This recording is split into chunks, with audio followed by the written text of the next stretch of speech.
So honestly, I could see that. I could see Sanji having that suit, like that being his raid suit. It does look definitely different, right? Especially with the gloves. Well, we never see Sanji using gloves, and there's never a point for him to use gloves because he doesn't fight with his hands.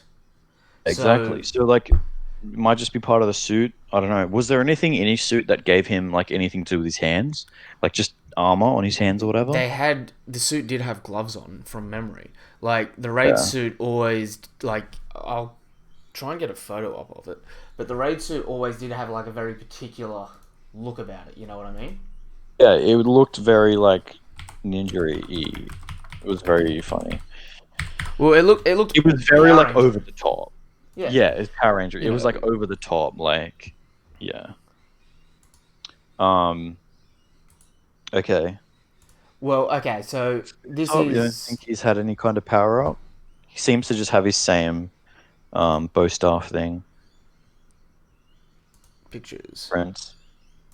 here. So putting it in the group chat. This Hang is on. Raid Suit Sanji at the moment, which Yeah.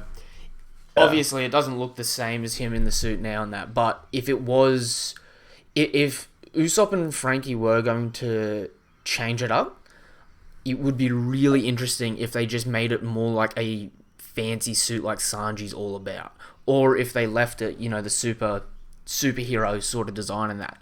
Because in all honesty, something that I actually probably would like more is if in the long run Sanji stops using the suit because say he relies on it here Yeah. in the climax of Wano and that just to help beat down a commander for the first time. So it's like somewhat believable that he can take down a commander, right?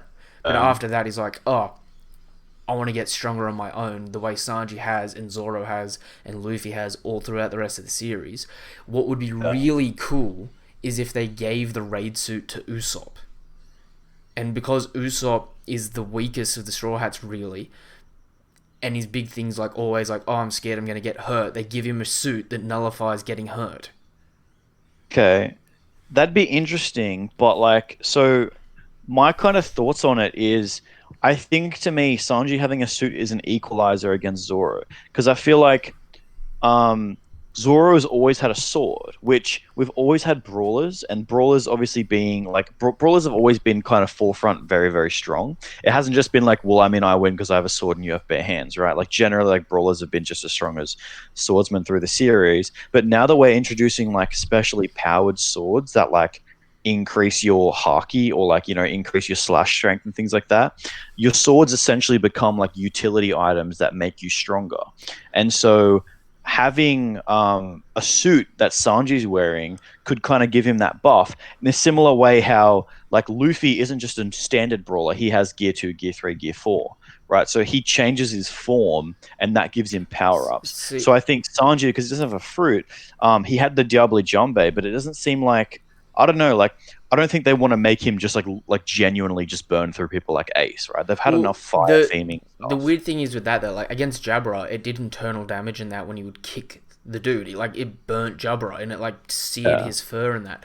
But then we haven't really seen the heat aspect really apply that much in the fighting since then, outside of Watatsume, when he set Watatsume fully alight, which is like, ridiculous Hell's Memory attack, just fully set him on fire. But since then, like, Yeah. he hasn't like whenever he fights, Diablo Jumbi is obviously a power up, but it's not something that's like I'm using this because I need the heat to win, which is really weird because everything we know about the raid suits so far is that they're heat resistant anyway.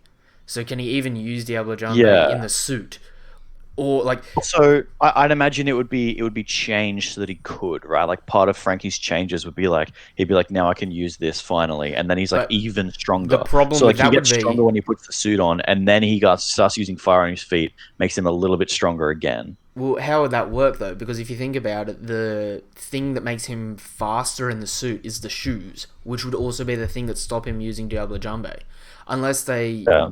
you know, it's Well, they all just make it so that he can emit it using his shoes. I mean, he doesn't have to take his normal shoes off use Diablo to Jumbe. use it. You know True, what I mean? yeah. Yeah. It'd be interesting in that because it's like even if they got rid of the cape and that, because like in the latest episode of the anime, the cape was used to like fully nullify momentum or damage or whatever. It was essentially a bubble shield. And that. It'd be interesting if they got rid of the cape, so it did look more like a suit.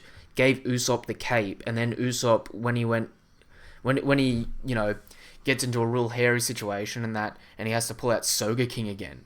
Yeah. You know how the whole theme of Sogeking was like, I'm a hero from Sniper Island, and the whole thing Yeah. about the Vinsmoke look is like, oh, Super Sentai hero, like, Power Yeah. Yeah. Rangers sort of thing. Nothing screams hero like, wearing a cape and that. I could definitely see Yeah. Usopp getting that. And, could you imagine him just like sniping people on that? And then whenever someone goes to hit him, just turns around and cowers behind the cape and it just fully protects him. I could see that. It would even make a good like opening like clip, like him just shooting a bunch of people, and then they like fire projectiles back, and he just kind of like turns around and hides, and Yeah. they bounce off of him, and then they skip to like the next character doing a little show off. Be cool for like an opening. But the thing is I feel like the fact that like Zoro has like his swords and things like so like right now Zoro we've seen him maybe be able to do like three slashes and it uses like all of his haki, right? Like he can. It's like very draining on him, and we assume that next time we see him, when we see him actually fight, because he's had a week to practice, he's gonna be quite a bit more formidable with his sword, and he can actually do a full fight with his sword using those strikes, right?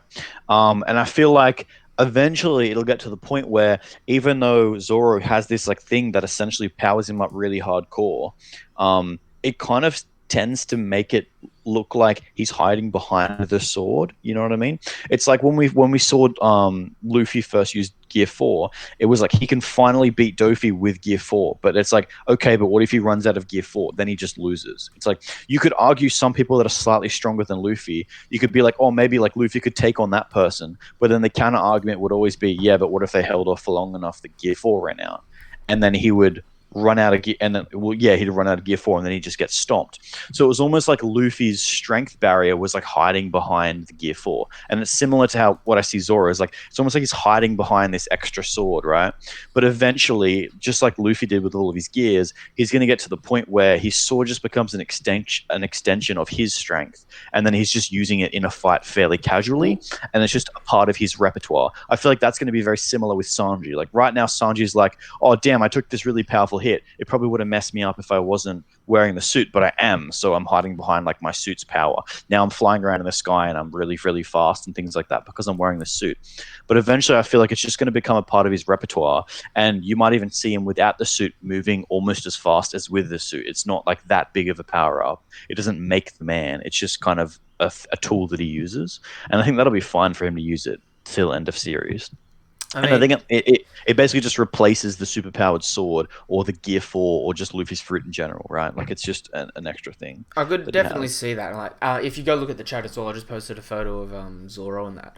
But it's like, Yeah, in terms of the monster trio and that, and all their power ups and that, all of them have had, oh, they obviously need to do giant leaps and bounds and that, and like with the apparent timeline of 5 years being left in the series and that, and Oda really seeming like he's rushing through stuff. It's like people have to get stronger. Like Zoro, in 5 years, if he's not getting massive power ups, he's not going to be able to beat Mihawk. Sanji, if he's not getting massive power ups, he's not going to take on commanders or an admiral or keep in, sort of level with Zoro and that with their different ideologies and dreams and that.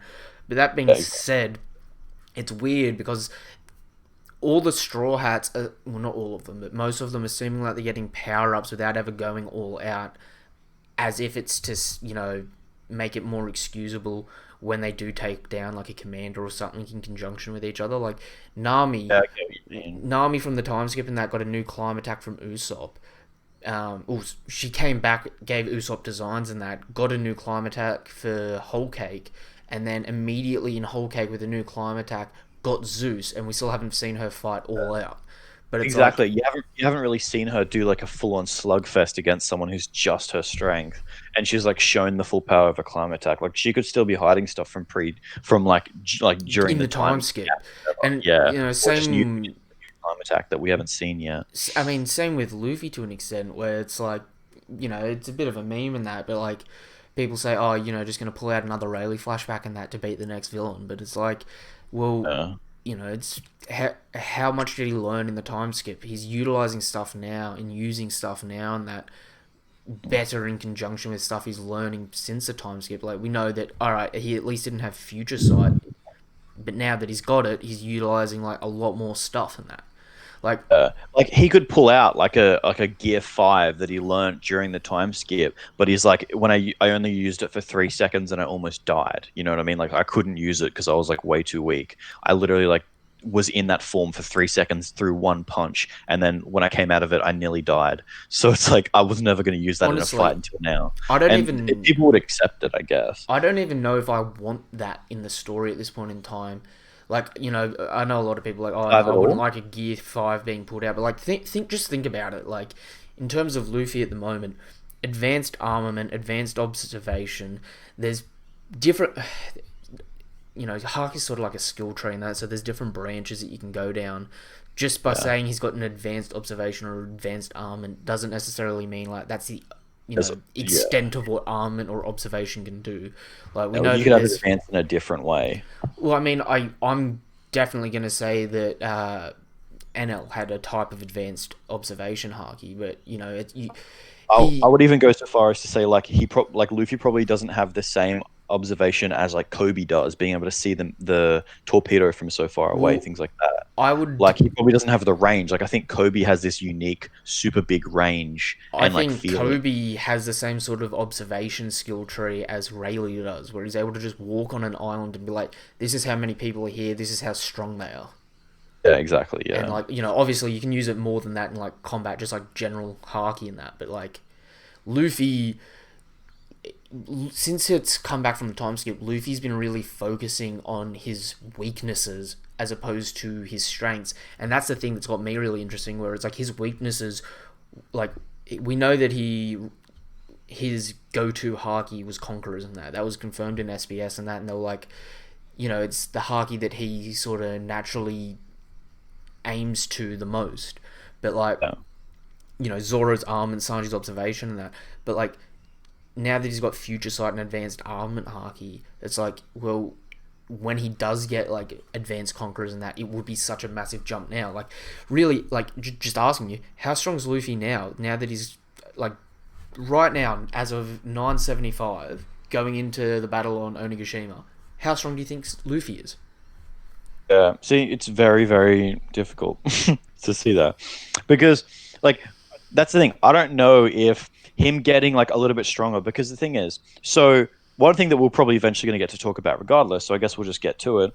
Is Luffy kind of comes out, just immediately goes into Bound Man like it's pretty much nothing. Like he just kind of very casually goes into it for like seeming like one single punch, right? Like it's something that he could have definitely done in Gear 3, probably even Gear 2, or he could have just not done it at all, let Kid and Law do it. But he just casually jumps himself into Gear 4 and smashes the ship apart. And so in that, it kind of shows me it's essentially the same showing as when he comes out of the time skip, when he just casually goes into Gear 2, just throws an arm out, goes into Gear 2, dodges a bullet, one-shots a pacifista. Like, seemingly he's kind of showing that it's a very casual mode for him now, and then that basically like tells the Just viewer, the before reader, the me, just that he's a bef- lot stronger. just before the flashback arc as well, though, we know that he was incorporating training with Gear 4 using Rio. So, like Yeah, the big thing about Gear 4 originally, like, everyone was like, Law was commenting on it. It's like, you're using way too much haki, you're not going to last that long in that. And obviously he's extended the time in that as he's increased his like reservoirs of haki. But even still, like, the original explanation we got for Rio was taking the unnecessary haki around you to use, like, as an extension of you, or taking the unnecessary or unused haki in your body to use somewhere else, sort of like a sage mode from yeah, Naruto sort of thing.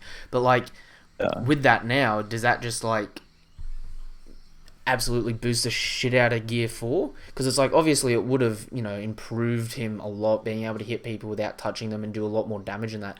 But we see him like just before the flashback using King Kong Gun, the thing that one shot Doflamingo, Yeah, took right. down Well, like, Doflamingo with that advanced armament. here's the thing, right? Like, you see it in. It's not necessarily hardcore explained in shows like Naruto, but they generally will like say that having more chakra, especially if you're able to like use it and infuse it into your body, makes you physically stronger. And like you saw, Naruto was like when he went into his nature mode, he was like significantly faster, significantly just physically stronger. It wasn't just like the fact that he could cast bigger jutsu and whatever. He genuinely was just like a physically stronger being because he just had an increased reserve of chakra, even more than he already had, especially because he couldn't use Nine Tails at the time. And so, like, seemingly that would be like what's happening here, right? Like, if you look at someone like Shanks, like, he doesn't have a fruit, but we assume he has like pretty much maxed out haki. But he's blocking people like Whitebeard, who is insanely physically strong, and probably even though he doesn't like full on use the big explosions of his quakes, just having that fruit probably makes him like a bit stronger than I he mean, would be I otherwise, right? I I recently saw like a little sub theory in that. I don't know where I saw it from, so the credit's not mine. But the reason that he had his illness in Marineford and was like reasonably young compared to some other humans in the series, like Doctor Kureha's like 140, Whitebeard Yeah, was 70 and dying of disease and old age and that, right? The yeah. the theory was because of his fruit, it deteriorated his lifespan so much because the effects of constant vibration on a human body is like definitely not good for you. Yeah, I mean, I could definitely see that, right? Um, Yeah, and so essentially, like what I'm saying is like Luffy having more haki, like more access to haki, being able to like use outside haki, or even just increasing his own haki, would make him physically stronger without requiring him to change forms. Like he doesn't necessarily have to get gear 4.5 or gear 5 in order to get a power up. If his haki just generally gets stronger, he will get physically stronger himself. The similar way that Shanks is just a standard person, but has really strong haki and can just with one hand block people like Whitebeard. And I'm sure he could block, plenty of other extremely strong people. Right? It's not a matter of like physical gusto can be buffed up by things like haki. I mean, So yeah, I it's like think it's fortifying yourself essentially. Like armament is yeah, you're exactly, you're yeah. fortifying your body in that essentially, and like I fully get what you mean, but like what I'm more getting at is like with Luffy right now, he's got advanced armament, advanced observation. Say after Whole Cake Island, I'd say that Katakuri obviously let Luffy win, but if they were to fight and Luffy was to fight any other right hand again, he would beat them. Not But saying that yeah, he's above their level, but he would adapt and evolve during the course of the well, fight to beat any right hand man because he was able to be let go by Katakuri essentially. you're talking about current Luffy or just post Just Katakuri Luffy? just post Katakuri. Then since Because then, I think current Luffy would just be a shit stomp. He just well, destroy them I feel like current Luffy is above all the right hand men, or maybe not easily. Ben. Unless you have like Ben Beckman, who's just an Well, enigma and he's just insanely Ben strong. Ben Beckman and Marco only for the sole purpose of how their abilities work. But like even then, you You could can flip argue it. it, either way, and it is what it is. But like from this point on, all you would need is all right. Say Luffy unlocks a next level Conqueror's Haki. That puts him from above first commander level to what admiral level, a little bit over admiral level So maybe. And then if you give him an that's the awakening on call. top of that, that puts him on Yonko level, a little over Yonko level. If you don't think Yonkos and admirals are the same level. But see, there's the whole question, right? Is like what form would Luffy's awakening manifest? Like, if he can just turn the ground into rubber, it might be like okay. Like he can maybe like jump against the I wall and bounce off of it. What if it's something like we were talking about Gentle Criminal from My Hero Academia, My Hero Academia, where he can literally just like turn the air into like elastic and he can bounce off the air. Like that would be really, really I good, mean right? that would be He could basically ridiculous, put up but barriers in the middle of the air, similar to how the Admirals did against Whitebeard's Quake, except he doesn't need to expend Haki to do it. He can literally just like use it with his fruit. Like, I mean, um, what if his awakening just breaking it down? Obviously, the only people that we've seen with awakened fruits so far in canon is Doflamingo and Katakuri and the Impel Down Jailers. The Impel Down Jailers being zones. All we got for their awakening as a description essentially was that they heal faster and are stronger and better at recovery. So it's like, all right, sweet. They lose their minds in the process. So it's like, you don't have anything to go on there. You go to the Paramecias that we've seen, though, Doflamingo and Katakuri, and both of them, they're a bit hard or weird because Doflamingo produces string. He himself isn't string. So as a producer, he's able to make other things produce his ability. Whereas Katakuri, it's weird because he is Mochi, but he's not always Mochi. So he has to turn his body into... Like, he has the ability to turn his body into Mochi to dodge an attack, but if someone just punched him and he wasn't using Future Sight, it's not like the hand would just go through him like a Logia. It would still hit him. So he has to physically, like, maneuver his body around. It's sort of like, in a weird way, the same thing that happens with, like, Buggy and a swordsman versus Buggy and just getting punched.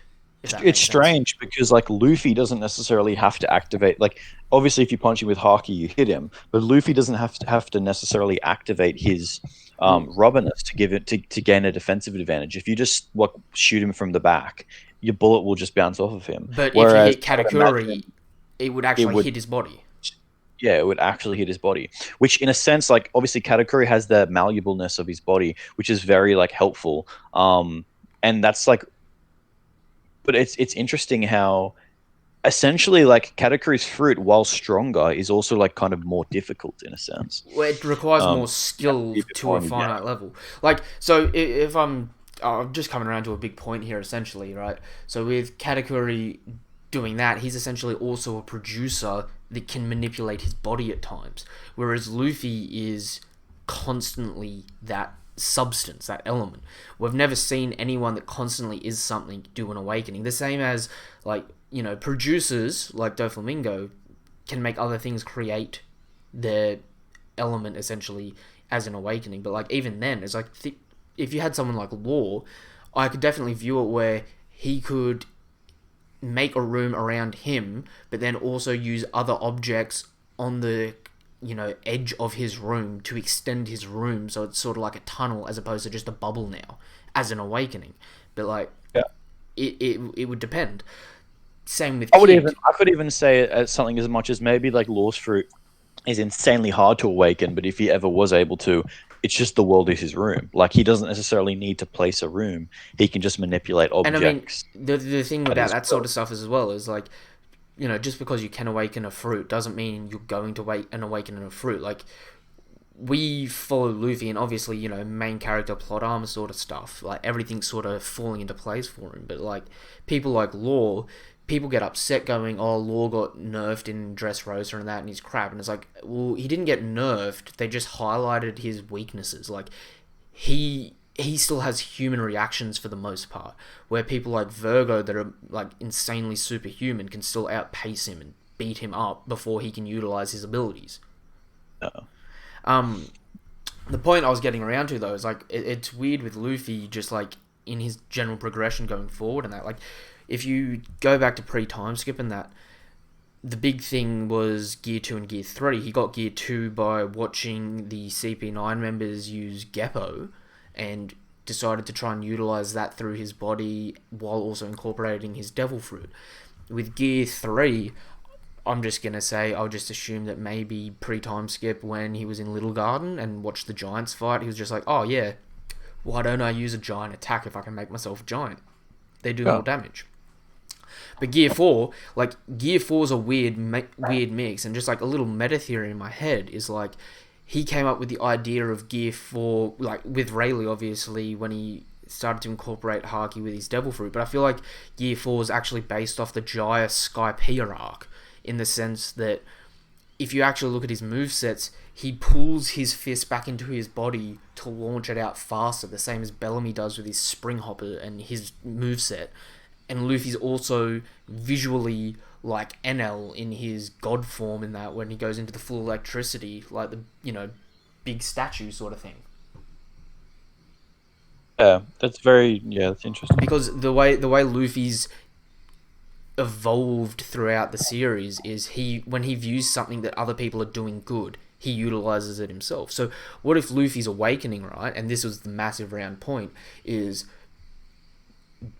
what if when you are a substance, the awakening of your devil fruit is pure manipulative control over your substance to the Well, point. so that was always my theory about what if Gear Five ever became a thing, what Gear Five would be that it would require him to essentially awaken his fruit first, and he could essentially expand himself and contract himself at the same time, making his rubber dense, right? So he could change the density and the elasticity of his rubber, and so very similar to when you see Dofi kick him in Gear Four, how his foot just kind of slips through the rubber. He could essentially intentionally do that in certain parts of his body, but then harden other parts of his body, not through hockey, but through like genuinely just making the rubber a really, Denser. really tough rubber. I Yeah. mean, and even then, by putting Haki on top of something that's really dense, it makes it even stronger. I mean, that essentially seems to be the whole premise about the, the sword classes, where you've got Wazamono, O Wazamono, and Shozai O Wazamono, where you got like, we know that you can make a sword go up a grade, but we don't know like the specifics in that. Like Whitebeard's Cloud Cutter, right, is essentially a Shozai O Wazamono, and we've seen in the flashback now that he can like coat it in black armament, but it's not permanently a black blade like Mihawk. So we know there's like a top tier blade like that that could be made into a black blade and be even stronger. Where something like Enma is a Owazamono, I think, that can become a Shozai Owazamono if it got turned black. Right. Yeah. And so you can upgrade in that sense by essentially just like I assumedly applying some form of hockey or having some form of connection, which is probably, even if it's not necessarily like you being able to put hockey through your sword, it's probably related in a sense to hockey because they talk about the will of the sword and whatnot, and how swords have will, and they talk about how hockey is essentially your will, an extension of your will, etc. And so like yeah, seemingly to be like truly connected to your sword through hockey, assuming like some form of force, like the Jedi Force, um, you can eventually like awaken that thing. The same way that like theoretically, if you're very well connected to your fruit and you have complete mastery over your fruit, um, then you have that. But one thing that's like, so essentially, like all of this massive off-topic ranting came back. It all came from you asking me how strong I think Luffy is, and essentially, like what I was getting at with that whole rant was, I, I don't. It's very difficult to scale Luffy right now because you could take it very simply and say it looks like he has a lot more control over Gear 4, so he can probably use Gear 4 for an extremely long time or unlimitedly now, and he can use Rio now. And he can maybe use Rio with his Gear 4. And that could be like a very simple answer that you could give. But then it can be completely possible, especially since he's using Gear 4 fairly casually now, that his true strength could be some other thing. Like I said, it could be some crazy shit where like back when he was training with Rayleigh, he did discover an extra gear, but he was like it would like take so much out of him that he genuinely just couldn't use it even if his life was on the line. Because like let's say he keeps fighting you in Gear 4, which is really hard for him to fight you in, let's say when he's fighting Katakuri, and he's like, damn, I'm not going to win this, and if I lose this I'm going to die, I need to do anything that I can to win it. He's still not going to go into his quote-unquote Gear 5 at that point because he's already so tired that going into it might instantly kill him. So it would be actually just no point. He may as well try to fight him to death in Gear 4. And so it could be something like that. Like he could already have the idea of Gear 5, or maybe during the fight, or maybe during his training, he's mastered Awakening, or like you said, maybe he's got an extra level of Conqueror's Haki. And so like there's so many power ups that he could potentially have gotten that he could show in this next fight. That he might already possess, like not what he'll earn it during this fight, but he might already possess them in his like last week of training before they decided to actually raid the camp when he was practicing Ryu. It could have been he's not just using Ryu. It could be now that he can use Ryu, he can also use something else. Well, it And also so could be a matter of like now that he can it use could be Rio. 3 power jumps up or 1 power jump up is essentially what I'm saying. It could be anything like that. I mean, I get that, and it's so hard to judge them because again, like even going back to the panel in the chat now, like you have the Punk Rotten, Bound Man, and Room in that where they're seemingly showing it. it's hard to say whether or not they're trying to show Kid, Luffy, and Law as equal here, or both, or all of them as just as egocentric with confidence Yeah, in their power and that. I think they're just showing confidence, and I think they're just showing like that they're all in it. You know, like Law's like, okay, this is what my whole plan's been for. Let's fucking do this. Like I'm Well, ready. Like we've got a good shot at this. I have a problem with that. You know, Kid's cocky, and then Luffy's obviously So always cocky. let me bring this back up for a moment because this is another. This is going to turn out into another long divergent. Yep. Um, what is Law doing? Because honestly, I thought the plan would have fallen through here, and last chapter, I thought it was going to be saved because Law's plan that he never revealed would have been put into action. Because if we remember, back in Punk Hazard, Law had a plan that had a 30% chance of being able to beat Kaido, and originally the plan was to get Doflamingo and Kaido to fight, to weaken Kaido a little bit, have Doflamingo taken out, and then Straw Hat and Law could take down Kaido. But since we've got to Wano, Law hasn't mentioned his plan once. He's just been going with Kinemon's plan that's just barely been scraping through on luck. But even then, like, we've had no inkling as to Law's original intention for how he said, yeah, essentially you got a 1 in 3 chance of beating Kaido. Yeah, exactly. Well, I mean, I would definitely assume that none of this is a part of his plan.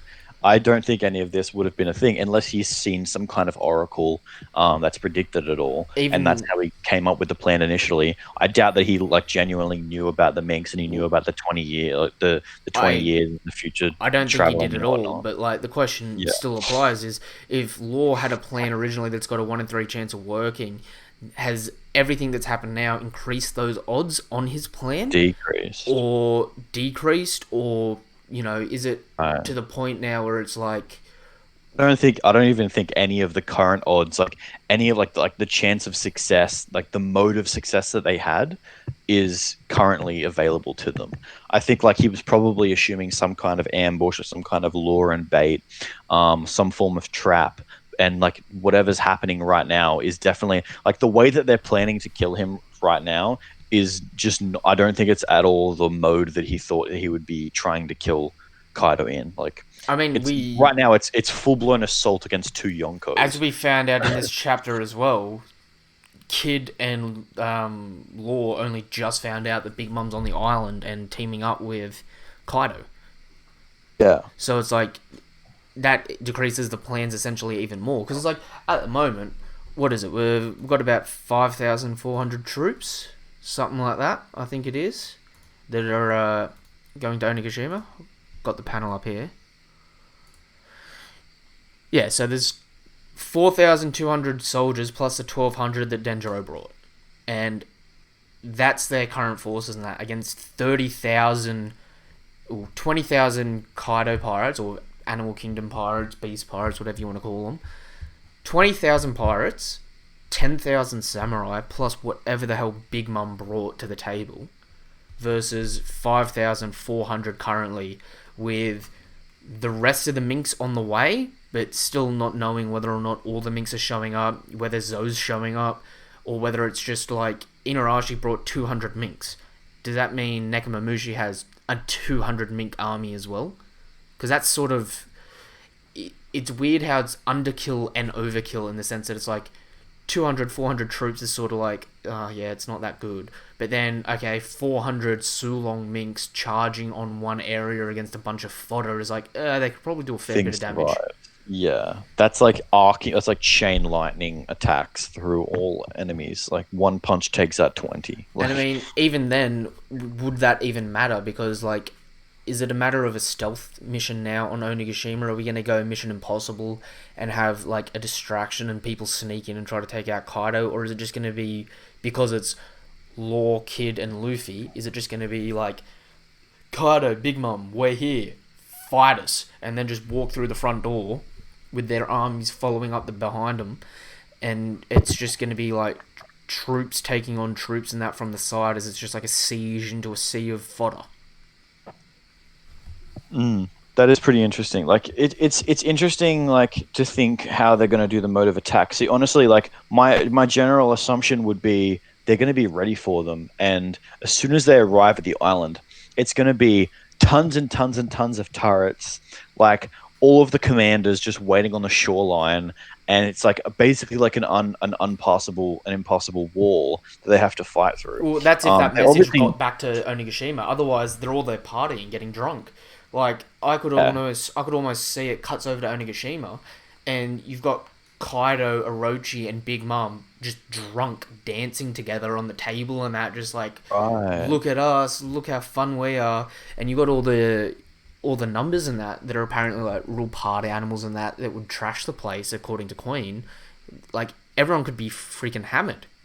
Okay, so then I think essentially like it would boil down to this, right? So currently, right now, what we've had in terms of like story writing and pacing, we've had a big like depression of oppression where we thought that we lost the entire army. We thought it was just the scabbards riding there. We didn't even know where like Luffy was, right? And it was like this crazy like, oh my god, we're gonna fail. Like this is all gonna fall through. All of our plans have gone to crap. And then now we're at this point where it's like, actually no, our entire army's still together. They're not even thinking that our army's together. Everything worked out perfectly. We're all here in force. Like we've even liberated prisoners. We've got Kyoto on our side, etc., right? Like they've essentially, we're at like this high point. So essentially the question is, do you think Oda is going to go from that low point up to the high point? Do you think he's going to now take us back to a low point where he shows Honestly, us the forces that we have to fight, that they have to fight through, and he shows essentially Onigashima as like an untouchable fortress? well, Or do you think he's going to keep us on a high point for a little while where we do see them all partying, and it's like, damn, we're all together, we're all in force, and we get to raid for free while they're all partying, and I'll, then later on in this fight, that's when Big Mom and Kaido go, okay, you guys are kids, we're going to stomp you all now. That's the low point again, I'll right? break this up into a few points for a return to that question. First thing is spoiler warning, but for One Piece Pirate Warriors 4, currently I've just gotten up to level 3 of Wano on it, and the level 3 is on Onigashima. The thing about that is in the game, which it might have no relevance at all whatsoever to the normal series. In the normal series, we know that the port for Onigashima is a snow island, yeah? Yeah. In game, Onigashima itself, the skull, is a giant volcano. Right. So it could be a matter of it's not snow, it's ash raining over, the port and that. And like in terms of the terrain and that, it could be a potential like a massive downtrot where it doesn't matter what troops we had. Like think about it like this: like the minx running through a volcano. You got a bunch of furry animals running through a hot area. They could honestly just start passing out left and right and be useless. Right. It could also be, um, one interesting thing would be obviously like the Eastern Dragon, which is seemingly what Kaido is based off of. Kind of like lives in the sky. They're almost like gods, right? They just sort of like whim to the weather, like almost like spirits. Yeah. Um, but the Western Dragon, however, a lot of times likes to live near volcanoes. Like a lot of like, especially like fire breathing type dragons, love to live around molten Hoard their areas. treasure and chill around molten areas. Yep. So it could possibly be that that he's taking, because he hasn't. It's obviously not Eastern dragon fruit. It's just Well, I mean, dragon it fruit. could be a He matter could be of he's taking. mixing both of the mythologies together. Yeah, exactly. And I know that the Eastern dragons like control the weather. Do you know if they have like breath attacks? Or if that's like a purely Western thing? I Do you know think if it's a they ever like mostly breathe? Western thing. But that being said, this brings me back to my Yeah, this I've brings me never back heard to of. part of I my generally rebuttal. just heard of them being magical gods. So in a Kabuki play, Act One's the introduction. Act Two and Three is a pretty much long-winded setup, but Act Three is supposed to end in massive tragedy, with Act Four being all the conflict done fairly hastily, and Act Five being a almost abrupt ending to the story. Hmm. So, being Act 3 currently, it very well could end on a massive down point, and I mean, it could be as simple as we think we've got all the troops together again, we're heading to Onigashima. What would happen if, we get pretty close to the shores of Onigashima, we're feeling good. It's like we're going to be able to attack. This will be great. The forces have only just noticed it. We'll be able to take them out, though. They don't have long enough to come get cannon fire ready to take us out. And you just have a drunk Kaido go into the sky in dragon form and just borrow breath the entire fleet. That could be interesting. However, like, how would you bring the comeback there? Like, my question there would be, we're assuming like most of like all the main characters would survive, like Yep. Kid, Law, Well, Luffy, I etc. more see it as Um, their three ships are up in front, and then all the Yakuza and that are, in the back and that. I could see it as right. just the Borrow Breath is just like a massive line spread out attack that just destroys all the ships in the back. Not all the men die, but a lot of them, get taken out, and the ones that are somewhat meaningful start swimming to shore and that to continue the assault with, the Sunny, the Polar Tang, and the Victoria Punk not being destroyed and being the only ships that managed to dock. I would imagine, honestly, like it would annoy me if that happened because they've literally like this chapter was supposed to be like this really big uplifting, okay, few everything is okay, um, and I feel like bringing that onto your audience, giving them the everything is okay, it needs. I feel like it needs to either be, but we've still got an uphill to fight, or and it's only getting better. Like I don't think it should be like a everything's okay, psych, not it's not, no it's not the next chapter, I and mean, everyone just like I melted. could see it going Um, both ways in the sense that, I mean, obviously, I think this act is going to end in massive tragedy before all the fights start, but it's like, to what extent would the tragedy be? Because, I would say Odin's death was pretty tragic. The act hasn't ended, though, on Odin's death, so if that's not the high note to have gone out on, and like everything could be all right, and next chapter or chapter after Act 3 could be over, Act 4 start, and we just go straight into conflict, and it's like sweet, we're on Onigashima, everything's going good, we win, great. Or it could be anything that's been bad so far is sort of like the calm before the storm, and things are about to get a lot worse before they get better. And I mean, think about it, you've got Kid and Luffy, both Conqueror's Haki users and that. If their troops all get, well, not all, but if the troops get, for the most part, just destroyed, with the exception of like a few groups here and there, it's not like it's impossible for the arc to not continue on. You could have two Conqueror's Haki users wipe out all the fodder on the island, and then it just comes down to a bunch of 1v1s between the top tier people. Well, not 1v1s, but like 2 3-on-1s. Like, Kid's crew, Law's crew, and the Straw Hats, like all the lower members teaming up together to take on like one of the numbers or something like that. yeah, I could potentially see that.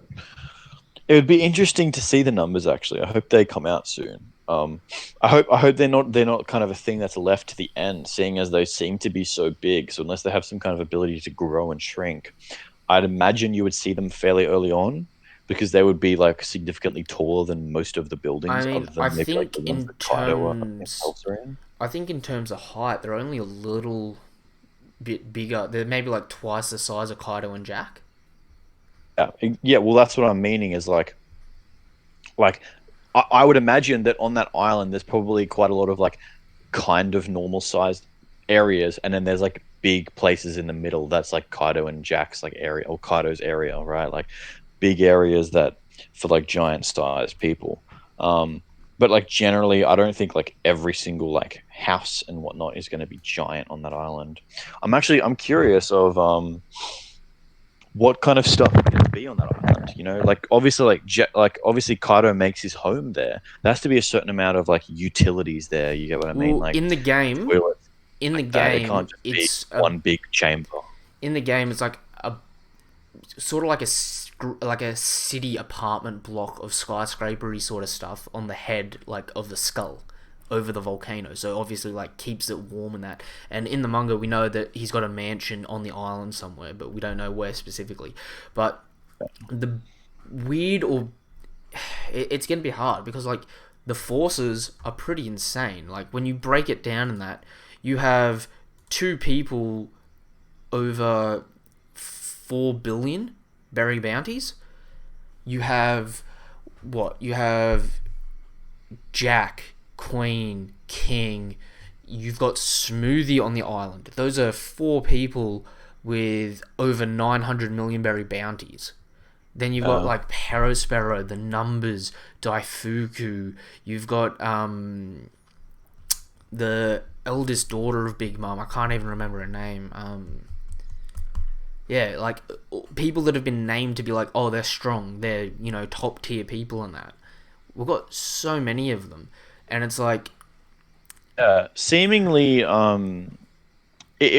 yeah, I'd be surprised if the island survives. Honestly, like if you told me those numbers, like those bounties, and said all these people are going to have a massive brawl on a small island, I'm saying that well, island is toast at the end of this I'm fight. I'm gonna go on the record here and say this, where the aim of this arc isn't just to save Wano, it's to open the borders, right?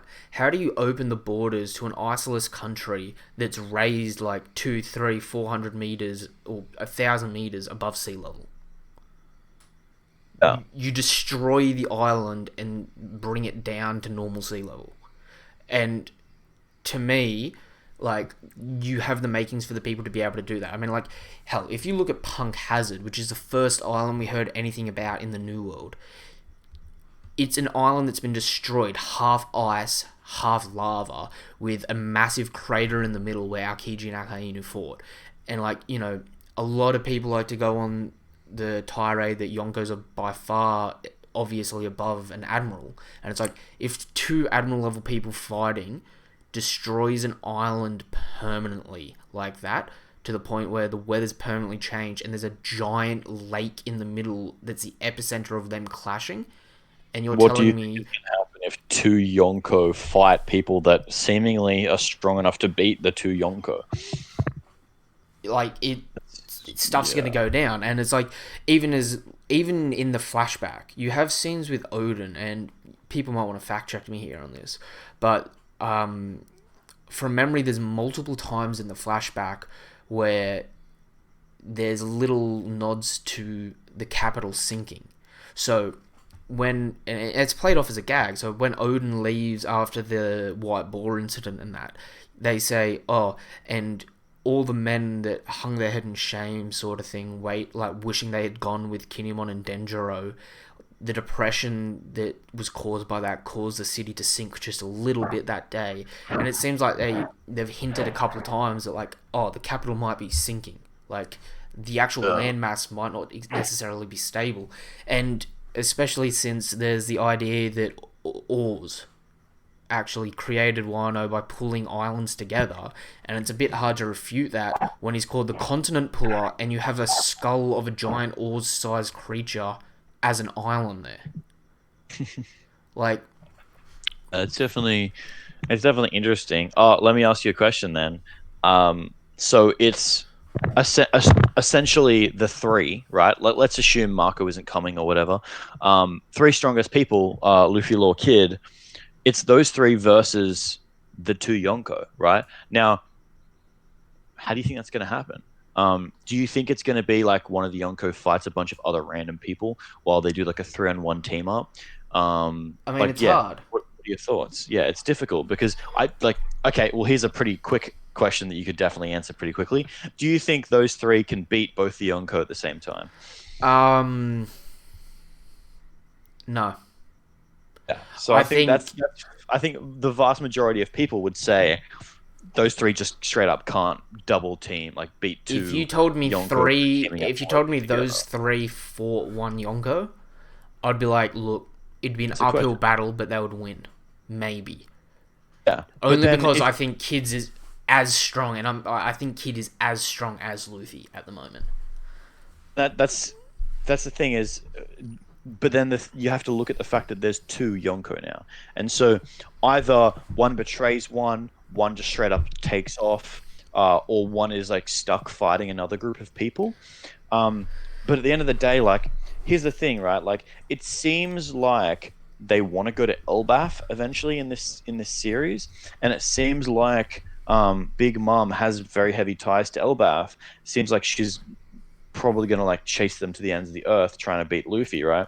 So like a decently prevailing theory would be that like She goes Big down Mom on doesn't Elbaf. fall during this arc, she goes down on Elbaf. So maybe she chases them to Elbaf, or See, she goes like runs away to Elbaf, and then they chase her.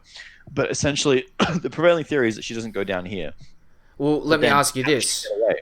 Does Let, she literally turn tail and run? Because I don't see Big Mom ever doing that ever. I well, think she has far too big of an ego. what happens to Kaido? Luffy's not the type of person to kill someone. Kid is, Law is, but Yeah. at the end of this arc, do we have Yonko deaths or Yonko defeats?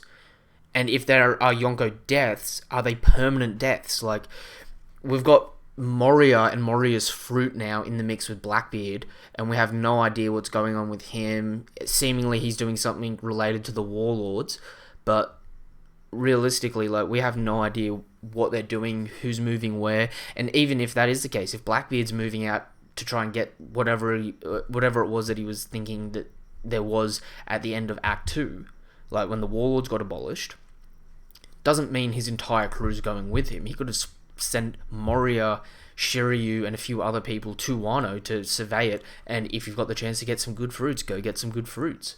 I mean, you've got a guy that can turn invisible. You've got a girl that can transform into anyone. Like, they've got they've got the utility to be able to enter anywhere. And separate to that, like with Luffy, Kid, and Law versus the Yonko and that, we know that most pirate alliances end in betrayal. So is this alliance between the three of them? Is one of them going to betray the other? Are they going to have infighting with each other? Same with Big Mom and Kaido. What if the tables start to turn for Kaido and Big Mom starts to have a hunger pain or something like that? Or if the tables start to turn against Kaido's troops and Big Mom's like, well, I could take you and Straw Hat down. This will be an absolute win for me. Yeah. And you get infighting. You get them damaging each other. I know a lot of people are sick of Big Mom and they want her to just stop being in the story.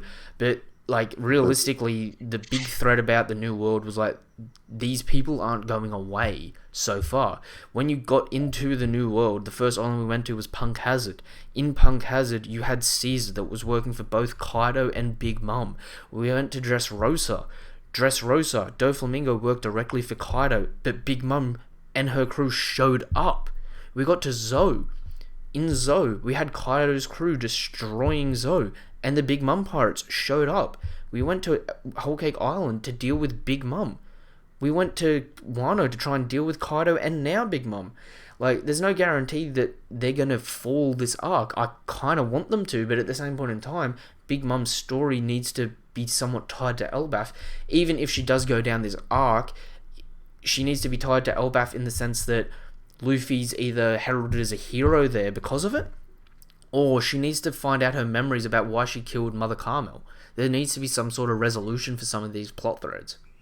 It could be some interesting thing where, and this is fairly out there, but it could be some interesting thing where Luffy finds out that Big Mom killed Jinbei or did some significant harm to Jinbei. Luffy goes into a huge rage and essentially chases Big Mom over to Elbaf. Like maybe Big Mom takes off for whatever reason, or Well, just kind of beckons I would Luffy away in see, general. I would see her And following Luffy the like Straw Hats. imagine like well the thing is that um it could possibly be like if you're thinking Kid probably gets credit for Kaido, maybe they set up this entire thing, do this entire raid, they're right about to take out Kaido, Big Mom's also in the fold, and Big Mom just mentions to Luffy that she's essentially killed Jinbei. Luffy goes schizo, chases her all the way to Elbaf almost solo. Maybe even she takes some of the Straw Hats as well, goes to I would even see Katakuri still kind of being on like secretly wanting Luffy to win, but still being kind of Well, forced to be on Big Mom's side and taking Usopp prisoner, and then while he's taken Usopp prisoner, teaching him perception haki because he's trying to essentially help them beat Big Mom. Then that could be a big reason for Usopp to get a really big power up. I mean, I'm just gonna. And then Luffy arrives on Elbaf while Usopp's been imprisoned on Elbaf, getting essentially tortured, quote unquote tortured, but actually trained by Katakuri. Luffy arrives, breaks him out, and then they finally take down Big Mom. But and then because the thing is I feel like for Luffy to be considered a pirate king, I think he needs to take down a Yonko. And honestly, like it's seeming like he might not get another shot at any of the other Yonko, Well, even unless potentially Whitebeard very, very end of series. But Blackbeard, you mean? honestly, for him, Blackbeard, yeah, sorry. But so for him to be considered like Yonko level, man, I feel like he just needs to take out a Yonko, similar to how Blackbeard, quote unquote, took out Whitebeard. Um, I think he just needs to So um, take one down fairly solo. And so I would imagine maybe he doesn't even necessarily finish the fight with Kaido, and Kid takes him out, this and then he chases Big Mom over to Elbaf again, and this does raises that. some Yeah. interesting points where we don't even know what the marine presence is or external presences are in Wano. Say the Marines show up and halfway through Kaido and Big Mom versus the Supernova trio, they get news that the Marines are trying to enter the island, and Kaido's like, Lin Lin, can you go take care of them? Come back, and then I'll let you take Straw Hat. You know what I Yeah. mean? And then by the time she comes back, they've won. Now, say that the Straw Hats are like, well, we're all weakened and all that, and we don't want to cause this country any more harm. We'll leave, and they just happen to go to Elbaf. And at that point in time, Luffy's just gotten so much more stronger, and he's gotten so many more power ups that he can actually take Big Mum down in a 1v1 fight. Or, it is the verse 4 Yonko saga, so it's like we have Big Mom and Kaido going on here. We have Shanks making moves against a certain pirate. I'm just going to say it's probably Blackbeard, in which case we might get the Blackbeard versus Shanks's fatal fight. Stuff is happening, not just in Wano, but around the world. And it's like, I mean, Here's a fairly interesting question. Another pretty short one that you can probably answer. Um, do you think Kid would be ever be willing to join Luffy as like a part of his fleet? no. Yeah. Well, so we assume that Kid is very, very cocky and it probably wants to be Luffy's adversary, right? And once they take down, let's just say they take down Kaido, Big Mom runs away. Fairly straightforward, pretty clean ending. Obviously, there's probably going to be a twist in reality, but just pretty quick I ending. mean, Take down Kaido, Big Mom runs away. They're going to go down, chase her down later anyway.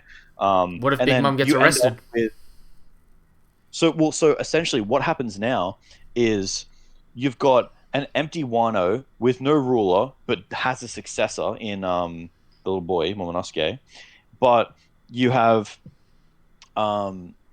essentially no power force, right? Like there's the samurai, but there's no like super high tier like Odin level strong person that is the leader. The leader is a boy that has a bunch of retainers.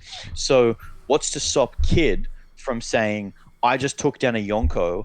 I'm now going to be heralded as a Yonko. I want the Yonko that I just took down. I want his territory." I don't even necessarily see that because like in terms of You really Momonosuke, think Kid's just going to take down Kaido and then just leave? well, Kid already had his own territory. He had his own pirate base, and he had his own fleet on that pirate base. Essentially, Yes, I but it was a very, very small island that he took for himself, right? It true. wasn't a Yonko's But territory. that being said, is the thing going forward going to be that Yonko have territory, or are there going to be enough time for people like Kid that take the roles of Yonko? Like, what if we don't actually get anyone taking the role of a Yonko? We just have people being rivals as an individual crew to Luffy, but we don't get that same amount outside of Blackbeard. We don't get someone amassing like countries.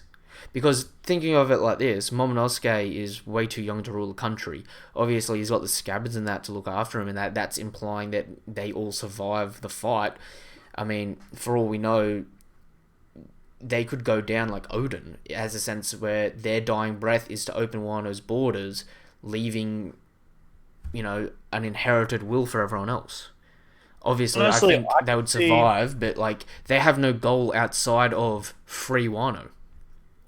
honestly, I could see something like after they take down Kaido, someone of some significant notice, maybe some high level marine or something, says a quote something like the era of emperors has ended. Now is the time to like fight for Pirate King.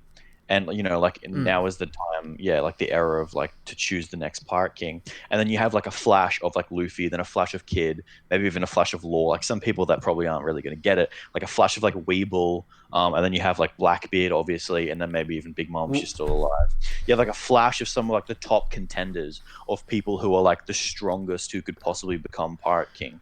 And then that is kind of where the where the show shifts to it's no longer you have to try and beat the Yonko. Now it's like a competition For between who all of can come ahead for first. number one. So okay, Yeah. this brings me back to another thinking point here, where it's like you have Momo, who even in the last few chapters in that, like with the flashback with Kaido and that, they were saying like this is a dream that's been put in your mouth to be the ruler of Wano. So it's not necessarily something that Momo wants, as opposed to something Momo's like, oh, I've been told I got to do it, right? Yeah. What is to stop him when this is all said and done, going like everything settles down, going, Hiyori, you're the ruler. You're my big sister now, I guess. I don't really, want to rule. You already have spent years in that living with the people, having your own following essentially, to the point where you already have Denjiro, who's the head of the Yakuza, and her, who sways the hearts of everyone else in, the capital and that. And the bad image on her being like a bit of a succubus can be flipped by her going, well, I was doing it to feed the starving people of the leftover towns. All of a sudden, you have a female shogunate, which is it's not the same as Right. Japanese history, but when this period in history ended in Japan is when women's rights became a big thing. And think of it like this: you have Alabasta led by Vivi, you have Amazon Lily led by Boa, you have Wano led by Hiyori, and that, where it would be like all the strongest sort of countries around the world is starting to be led by women, in that all seem The to thing is, as follow to well, is Luffy. because seemingly Princess Shirahoshi is Poseidon itself.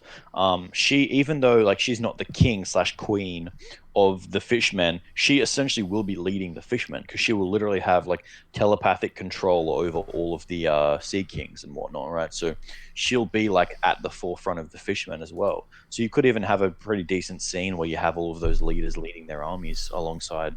To come help Luffy, that'd be pretty nice. And the thing is, as well, as like Alabasta could have like the weird, like the little things that they ride, the little chicken things that they The ride. ducks, Yeah, you supersonic could duck have Boa squad. with her sea serpents that she's right that pulls her ships, and then you could have Vivi, Shirahoshi, basically like swimming through the ocean alongside a bunch of massive sea kings, and that'd be a pretty cool thing because they all kind of have their unique ways of traveling, and it's pretty interesting. That being said, as well, like Momo at this point in time, because he wouldn't have a dream of that, and he's already started to fulfill the role.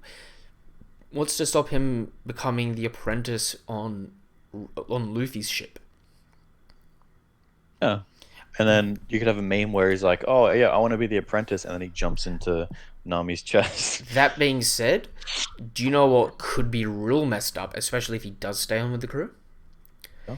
Um, what if instead of coming to take Kaido's devil fruit in that, what if the Blackbeard pirates do show up in Wano, but for something much, much, much more important than getting a dragon fruit and getting into a fight and conflict? At this point in the story, what is the only goal? Like, what is the end goal for all pirates? Who? Sorry. Just for pirates, what's the end goal for all the pirates? Pirate King to find Raftel. So to find Raftel at the moment, the only thing we know you can do is get the four road Tail. poneglyphs. The only person that can read them currently alive that we know of is Robin, yeah? Yes. How much of an insult would it be if the Blackbeard pirates showed up in Wano and used someone's shadow to resurrect Odin? To resurrect Odin. To resurrect Odin to find out where Raftel is, or Laugh-Tale. Yeah, right. There's no reason why you could. It doesn't even have to be him. It could be Whitebeard. It could be Roger himself. Just anyone that actually managed to get to Laugh-Tale. There's no reason why the Blackbeard pirates can't resurrect them if they have Mori's power now, so they can just get a get out of jail free card and go straight. Pass go, collect $200. Wouldn't it be, however, that the shadow is the thing that has the memories, not the body? No, because we know that Ryuma kept his memories when he had Brook's shadow. Right. So What does the shadow even do then? the shadow just animated the body, but the body was limited by the skill set of the shadow. So Ryuma, who was physically stronger than Brook's body, was limited by using Brook's skills. So it's like Ryuma have Brooks' memories as well? Like, do you have both memories, or do you just have the body's you have the memories? personality of the shadow, but you have the memories of the body. It's really weird how you would have a personality of one thing and then the memories of another, because your memories essentially create your personality. Yeah, that'd be contradicting a bit, but that's how it appeared to sort of work. So there's, Yeah. and I mean, at this point in time, when this is all said and done, we have at minimum 5 poneglyphs to read immediately as the dust settles on this arc. Like as Kaido and Big Mom are down and out, we have 2 road poneglyphs and 3 normal poneglyphs to read. Right. So it's like the minute this arc is done, there is going to be so many levels of info dump. We're going to find out what's going on around the world with the warlords. We're going to find out most likely what was happening with Sabo and the revolutionaries. We're going to, when this arc is done, essentially be missing just one key thing from getting to Laugh Tale. So it's And like what's that? just the last poneglyph. Oh, They right. they already have 1 poneglyph. They're gonna get 2 at the end of this arc for the road poneglyphs. So there's only 1 poneglyph missing. We saw it in Fishman Island in the Roger flashback. So that might be why they head back to Fishman Island to fulfill the prophecy of a straw hat wearing person destroying that island. Oh. Like, what if Kaido doesn't go down this arc? What if Big Mom doesn't go down this arc? What if they get beaten but not killed? They get imprisoned by the Navy, and just like we've heard from Kaido's introduction, he's sunk 9 giant prison ships. What if they escape and you have Luffy versus, the Rocks Pirates again in Fishman Island? Rocks pirates. Well, like Big Mom and Kaido, because they're the Rocks Pirates essentially. Right. Because, But like, why would they escape and then go to Fisherman Island? Why would Big Mum and Kaido go there I mean, to meet? what if it's as simple as that's the only island that we know of where Luffy's sort of tried to raise his flag? Right. It could be as simple as that brat took us out. These people allied with him. He's fond of them. He said he would protect them. Let's go destroy it. Yeah. And I mean, I don't know. There's so many different ways the story can go from here on out. Because it's like we always expected to go to Elbaf, but we might not ever get there. It'd be a wasted plot point if we never got there. But like, this. So the theory behind Fishman Island is that Luffy himself destroys it, right? Or the person with the straw hat destroys it. It says the person wearing the straw hat, but it looked like Luffy. Yeah. So the thing is, you could either very small chance, very unlikely, but you could have someone wearing that other straw hat that we saw, Yep. that destroys it. The other one would be Luffy could destroy it, but for a good reason. Like, I don't necessarily think what it's talking about is he's just generally fighting someone there and like accidentally they destroy it while they're fighting. I don't necessarily think that would be a I thing mean, because I I don't think the think it would island be needs to sink so the fishmen can go up to the surface.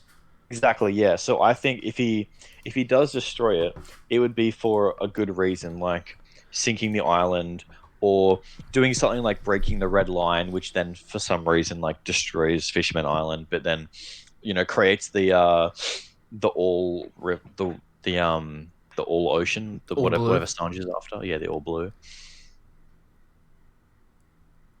So I just posted then the panel of the prophecy. So it I says, saw that. I didn't intend to see it, but I felt something from that child, so I just happened to look into the future. What's wrong? What did you just see? Madam Shirley, I hope I'm wrong. I want to be incorrect. By a human with a ripped straw hat. By Straw He Hat said- Luffy, by his hands, Fishman Island will be destroyed. And it doesn't seem like it would be anyone else. I know that she says by a human with a ripped hat, but I think she is genuinely saying it has to be him because she's saying the reason that she saw the prophecy is because she genuinely like she saw him, felt His future. something, looked into his future.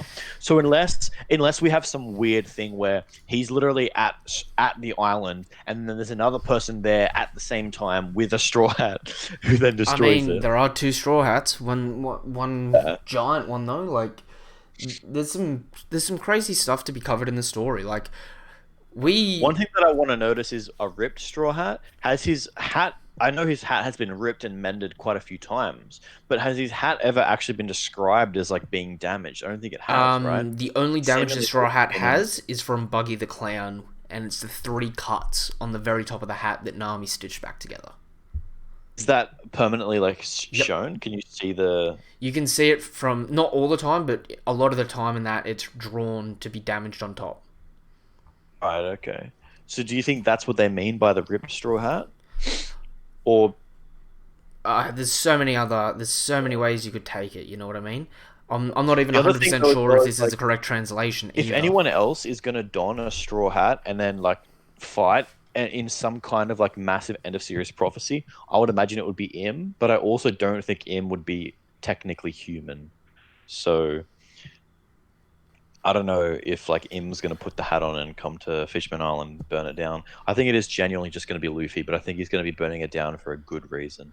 I mean, there's so many, like, for all we know, like, the world government said that they need to do a culling, right? The Gorosei said there's a great cleansing that needs to be done. What if their Yeah. great cleansing is, they dust off their old straw hat and go out on a good old fashioned purge? True, but then the question is, what power does the Straw Hat actually hold? Oh, who knows? Does a straw hat even hold any power? Or is it just, a symbol with certain meaning from long ago, and it's just sort of like a symbolic thing? Like, Yeah, it's well, that I the would introduction of the imagine. straw hat in Mirajoa just like raised way too many questions. Yeah. I wouldn't think that the Straw Hat is some kind of magical relic that has great power, because a lot of like the other things that we saw, like the posters, for example, posters themselves don't hold power. I don't think what he was looking at with all of those like openings and one of them being the Straw Hat, I don't think he was looking at any kind of like ancient weapon cache or anything like that. I think they were just kind of general, like it's almost like his own personal like museum of like things that have happened in the past. Maybe there was a past figure that wore a straw hat, like before in the whatever century, or before, even before the Void Century, that he then like conquered, and that's kind of like his memorabilia to remember that. And I think potentially even Roger or whoever created the straw, like Luffy's straw hat originally, knew the Void Century and created it kind of out of spite as like a symbol to be like, ah, screw you, and I'm going to carry on this person's legacy. Something like that. I don't think it necessarily is like a magical weapon or anything like that. Nor do I think Luffy's is, obviously. I mean, it's weird because there's so much stuff to go on in the story. Like, Wano itself feels like it'll go on for so much longer. Then we feel like we need to get the resolution of um, Elbaf. We need Laugh Tale. We need the return to Fishman Island and the final Interesting. war encompassing So all that many as well. happen. And it's like we're still it's so much room for like what's going on in that. Like even now, like Kanjuro, right on the shore with Momo. What's happening with him? Are they leaving him on the shore? Everyone else is on the water, going the opposite direction to him. Yeah, right. Like, is one of the scabbards going to jump off and go after Kanjuro now? Like, is Denjiro going to jump in the water and go, oh, let me go kill him? And you get Odin's most trusted, like, most beloved follower versus the traitor. You know what I mean? Yeah. Like, they're not going to just leave him there. But it's like, what's going on there? What's going on in the rest of the world and that? Like, why? It's crazy. Like, I can predict so much stuff to happen and be so wrong because there's so much more stuff to happen. Like, we Yeah, don't even because have.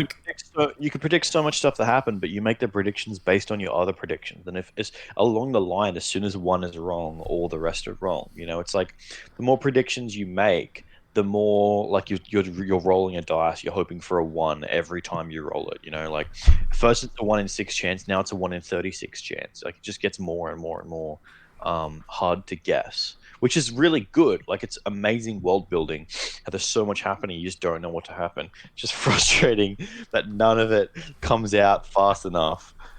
I mean, So we have to do things like this and talk about it to keep I ourselves mean, the good satisfied. thing is there's so much to talk about, but it's like, Uh, it's pretty crazy. Like, even just now, right? Like, what's what are your thoughts on like the whole, you know, going on with Sabo and that? What do you reckon that news was? that's a whole thing. Like that's 25 different Possible. theories that you could possibly have. Like, yeah, that is something that I feel like you could guess that forever and you would be wrong. And maybe one of the thoughts that you come up with, if you think about it for It's weeks like and a weeks and shotgun weeks, blast. to One's figure gonna out. hit, but like so Yeah, but widespread. it's not going to be the one that you've that's like in the middle of the spread. It's just kind of one random one that you think of, and it's like, oh shit, it was that. I guess I thought of that, but I also thought of like 20 other different things that it could have been. So I can't really claim that I guessed it. Um, it's pretty crazy. I don't know because the thing is, I don't see Sabo dying. I don't know if I see another like rescue my brother arc. Just because the story needs to end. They still need to go to Elbaf, and Elbaf, similar to Wano, has been something that they've been like kind of teasing for Honestly, so I long feel like that that arc could be real be short. one. I feel Yeah, like but Elbaf could be super things short if it's done right. right. Like, say Big Mom Thing is, survives they've this already arc. introduced people like Loki. They've already introduced like they're seemingly gonna have to gonna go through the entire like Norse pantheon, and there's probably gonna be quite a bit of history to there. There'll be like Odin the All Father and whatever. And then you've got Oh my Dorian god, Broggy, there's a giant who tree as well. or like what's going to happen with Dory and Broggy? Are they going to already be back? Are they have sorted their distances, or are they going to like tell them about Dory and Broggy and then they're going to go get them? Like, I mean, this brings it back as well to like we know in the Grand Fleet we have Hadruden and Girth who are both linked to Big Mom's backstory. We have the other giant that was freed from Sabity and another dude, Rode and Goldberg, I think, all on the crew.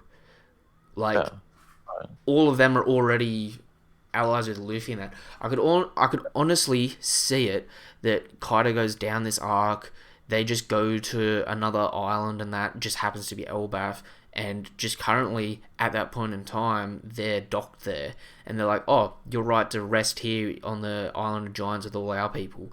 Big Mum shows up, and the resolution of her story happens bloody quick, where Luffy at this point in time is like ready to be Yonko level, beats her could fast and individually with all the giants, like, you know, death to Big Mom, we hate her and that. And then when she's like beaten on the ropes and gets sort of starts getting her memories back, whether or not that's from like pudding or just getting her head knocked around because she's got such an issue with memory at the moment that, you know, Girth steps in and is like, oh, don't kill her.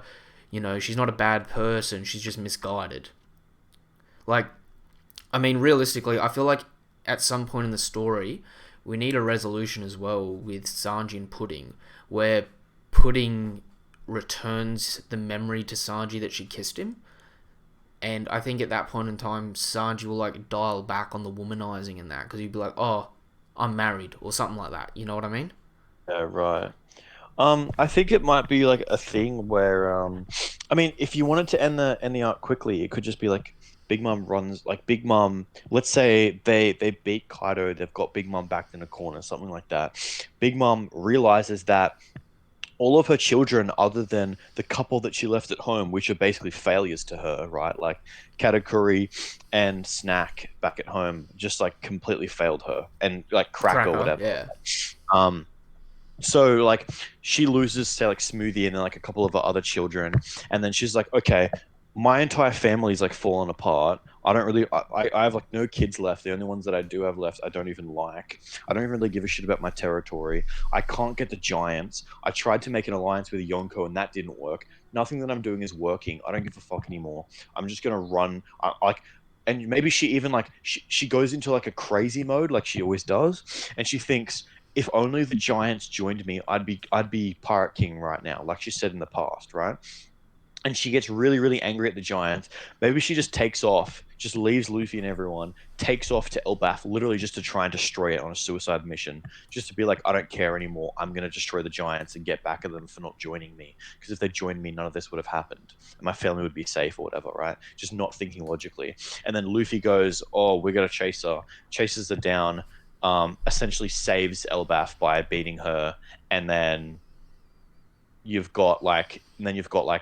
they finally get introduced by Luffy, find out that a lot of their people are on Luffy's crew, find out that Luffy saved them from Big Mom, and then they can immediately join Luffy fairly quickly without him having to go through an Yeah. entire arc where he gets to know their I mean, royalty and he's whatnot. already gotten to know enough of them where he's credible enough that the royalty's just like, oh, you're that good guy. Yeah, you took down that bad girl. Sweet. Oh, Friends. you met Glory. You met like our two like old pirate captains that like we like super love and adore, and they like you. You have people in your crew that you saved that really like you. You saved us because you beat Big Mom. We're now in your debt. Like could be that simple. I mean, they are like Norse Viking type people, right? So they're probably like big like honor Ooh. code kind of thing. Like you did one for us, we're now indebted to you. Do you know what I just thought would be funny? Yeah. The current beige Oh My Family story. How Lola, as of this cover story, Lola's hooking up seemingly with Gotti. It'd be funny if the story continued where they left Dressrosa and they ended up just randomly sailing towards Elbaf and they just docked at Elbaf.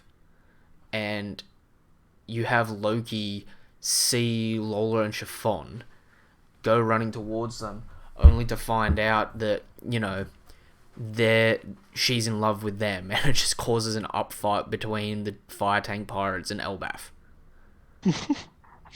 That'd be pretty interesting. It'd be pretty funny if like we just kept seeing all these cover stories, and then at some point during the cover story, they just keep messing with all the different like Yonko and really powerful people.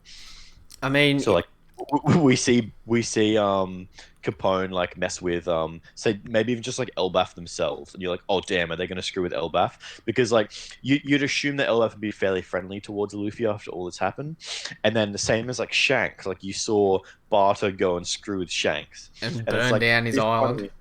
Yeah, it'd be funny if they just kept going around to all of his allies and just picking fights unneedingly. And Yeah, then Luffy has to be like, this is why I didn't want people on my goddamn fucking crew. All need to bring your heads in. You keep fucking with my islands. yeah. That'd be pretty funny. Um, honestly, it's weird. Like, all right, going back to Wano, right?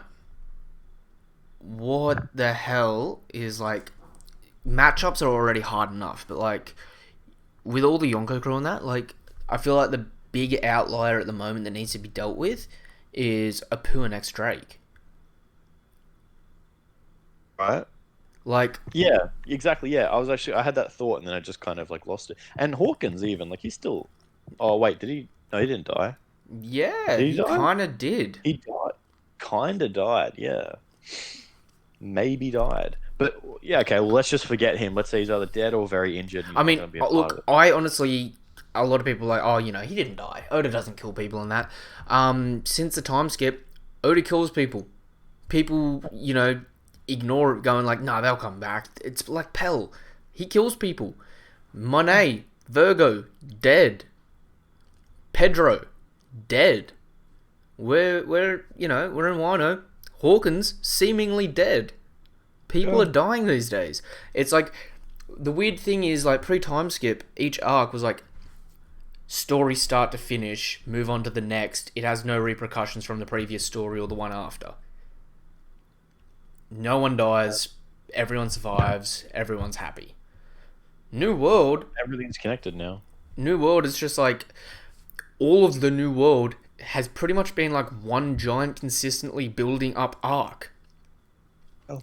And it's not the same as like the Marineford story pre-time skip. It's like each arc has had the specific goal of being related to one of these Yonko right now. Oh. So it's crazy, and like with these people and that, like it's interesting that okay, Drake was always a Marine, so okay, he's the only supernova that was never really a supernova. Apu, the only supernova to join a Yonko with the intention of, I want to be on the Yonko crew. You have Kid, Law, Luffy, and Aruj being the only pirates, and Bonnie being the only pirates that didn't join a Yonko crew, either to take them down or to just be with them full time. It, it's weird, man. Like, I don't know what's gonna happen with Apu. Like, I think he's getting his ass handed to him this arc. I don't know who it'll be, if it's Kid or Killer. I feel like one of them's gonna like neg diff him, even though I don't want to say that, Apu's so weak that he'll get his ass handed to him. But it's like, out of all the Supernova,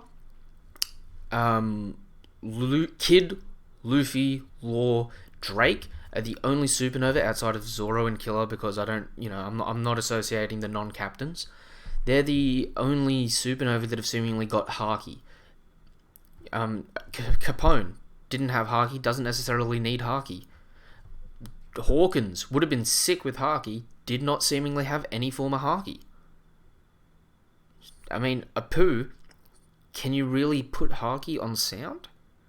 Maybe if he had observations Haki, it'd be good, but like, even he doesn't necessarily need Haki. So it's kind of like, the ones that don't need this sort of stuff, are they even really relevant going forward?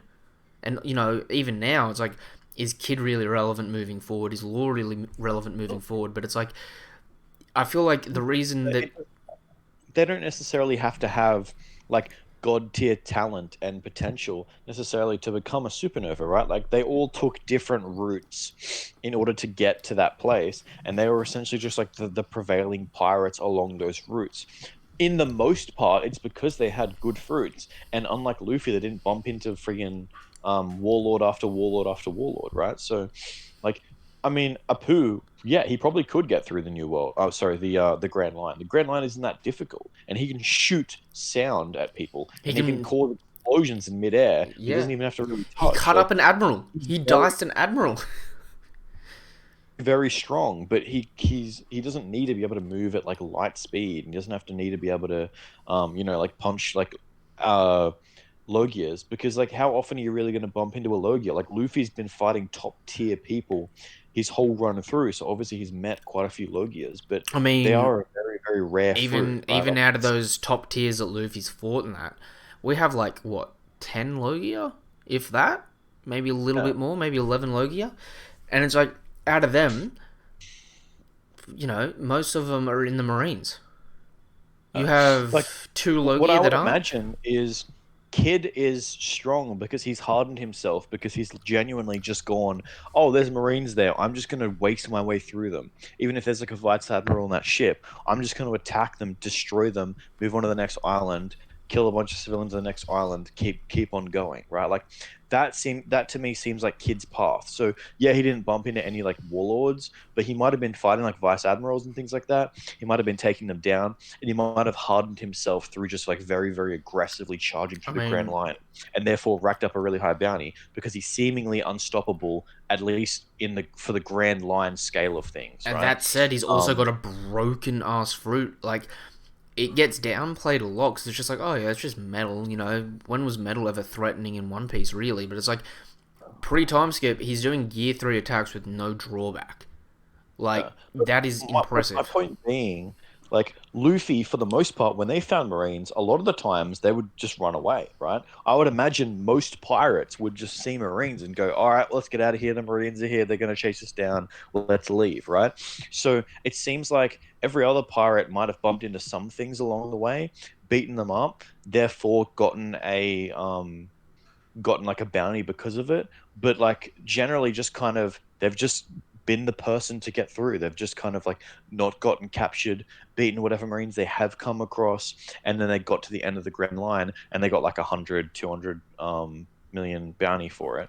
Whereas people like Luffy and Kid like genuinely took on heavy like, opponents and fought their way through, right? So it's not like everyone in the supernova has to have survived through what they have and have to be as strong as what they have. And they're genuinely next level compared to the rest of the supernova. Even though they are considered supernova, they're not in the same tier. They never have been. I don't think they even like possess the talent that they do. I genuinely just think they're standard Grand Line captains that didn't die and the rest of them did. I think there's been tiers to the supernova though. I think there's always been tiers to them, and you know the tiers may shift and change, but like, I mean, it's I hard. think it's really difficult, right? Because it seems like Arush, for example, was actually making hella plays when he got into the new world. Um, Hawkins and was at least like willing, and Drake was at least like willing to like team up with Kid, right? So like they might not have been aggressively making plays themselves, but they were at least You mean open to make plays. Hawkins and Apu? Yeah. So yeah, they might not have been making plays themselves, but they were at least like open to making plays. Um, but then you've got the people like Kid who are like, no, I'm gonna take down a Yonko and I'm gonna figure out a way to do it. I'm gonna grab these random people that are like kind of strong that have managed to get this far, throw them together into a team, and we're gonna take down a Yonko. It seems like he, in that scenario, he's a cut above them. He's not one of the three. He's the leader. Like he's like, okay, you random guys that have managed to keep up with me for this amount of time. I know you're dragging behind and everything, but I'm gonna chuck you guys on my team, and we're gonna do something. We're gonna accomplish something great. Like I don't necessarily think it was like out of respect. I'm gonna team up with my equals and take No. down this person. Yeah. So like, yeah, I don't think the other Supernova are really on the level of Well, Luffy, Law, and Kid. And I think even Law, if he didn't have the backstory that he has, if he wasn't so aggressively trying to take down someone like he Dovi, wouldn't who he really be knows relevant. is really strong, yeah, I don't think he'd be relevant either. I think he'd just be another Supernova. I mean, He'd just kind of cruising the through best example of that, open areas. Drake had a higher bounty than Law pre-time skip. And, you know, bounty is normally an indicator of, oh my god, that person must be so much stronger because their bounty is so much higher. Law had uh, 22 million more. Drake had 22 million more than Law. But, like, everyone was like, oh, Law's obviously, you know, top 3 supernova because we had them teaming up and Law's powers just seem so broken. Here's the thing, like Luffy as well, like had very specific things. Like he went to some islands that were pretty significant. Like he went to the island that used to be inhabited by all of the best doctors in the world, and he got a doctor from that island. You know what I mean? Like none of the other crews did that. None of the other crews have a doctor See, from the best island of doctors ever. this is why I'm holding Um, out hope for Kids Crew though, because we don't he went to have the best names ship, for right? all of them, but like we have names for some of his crew, and his crew seems to have like, you know, on Law's crew you had Beppo as a unique design, and that like, you know, Sachi and Penguin, they sort of just fade into the crowd with the rest of the crew. Like we know their names, but only really because we've like had a lot of exposure to them. With Kid, you had the Massacre Soldier Killer, you had Zombie, like Heat, a dude that would walk around with stitches on and breathe fire. Like, there's at least like hopefully a few more named people on Kid's crew where it would make him seem a bit more relevant to Luffy, or even if at this point in the story going forward, if some of the Supernova fall and join another Supernova's crew or something like that, that would be interesting.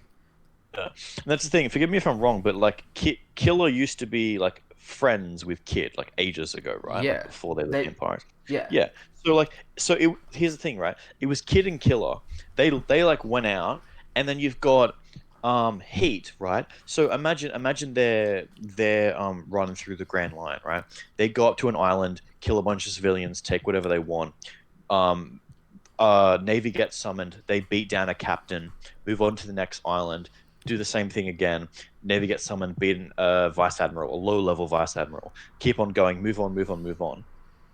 But essentially, what happens is eventually they go to this island, and there's just this one real badass motherfucker on that island, and he's like really, really hardcore, and he's breathing fire, and he's like a terror, and everyone avoids him because he just like And he's then like they maybe like beat him up the and he mob joins their boss of crew. that entire island, and then they beat up everyone on the entire island, and he respects them and joins their crew, and then they move on to the next one, right?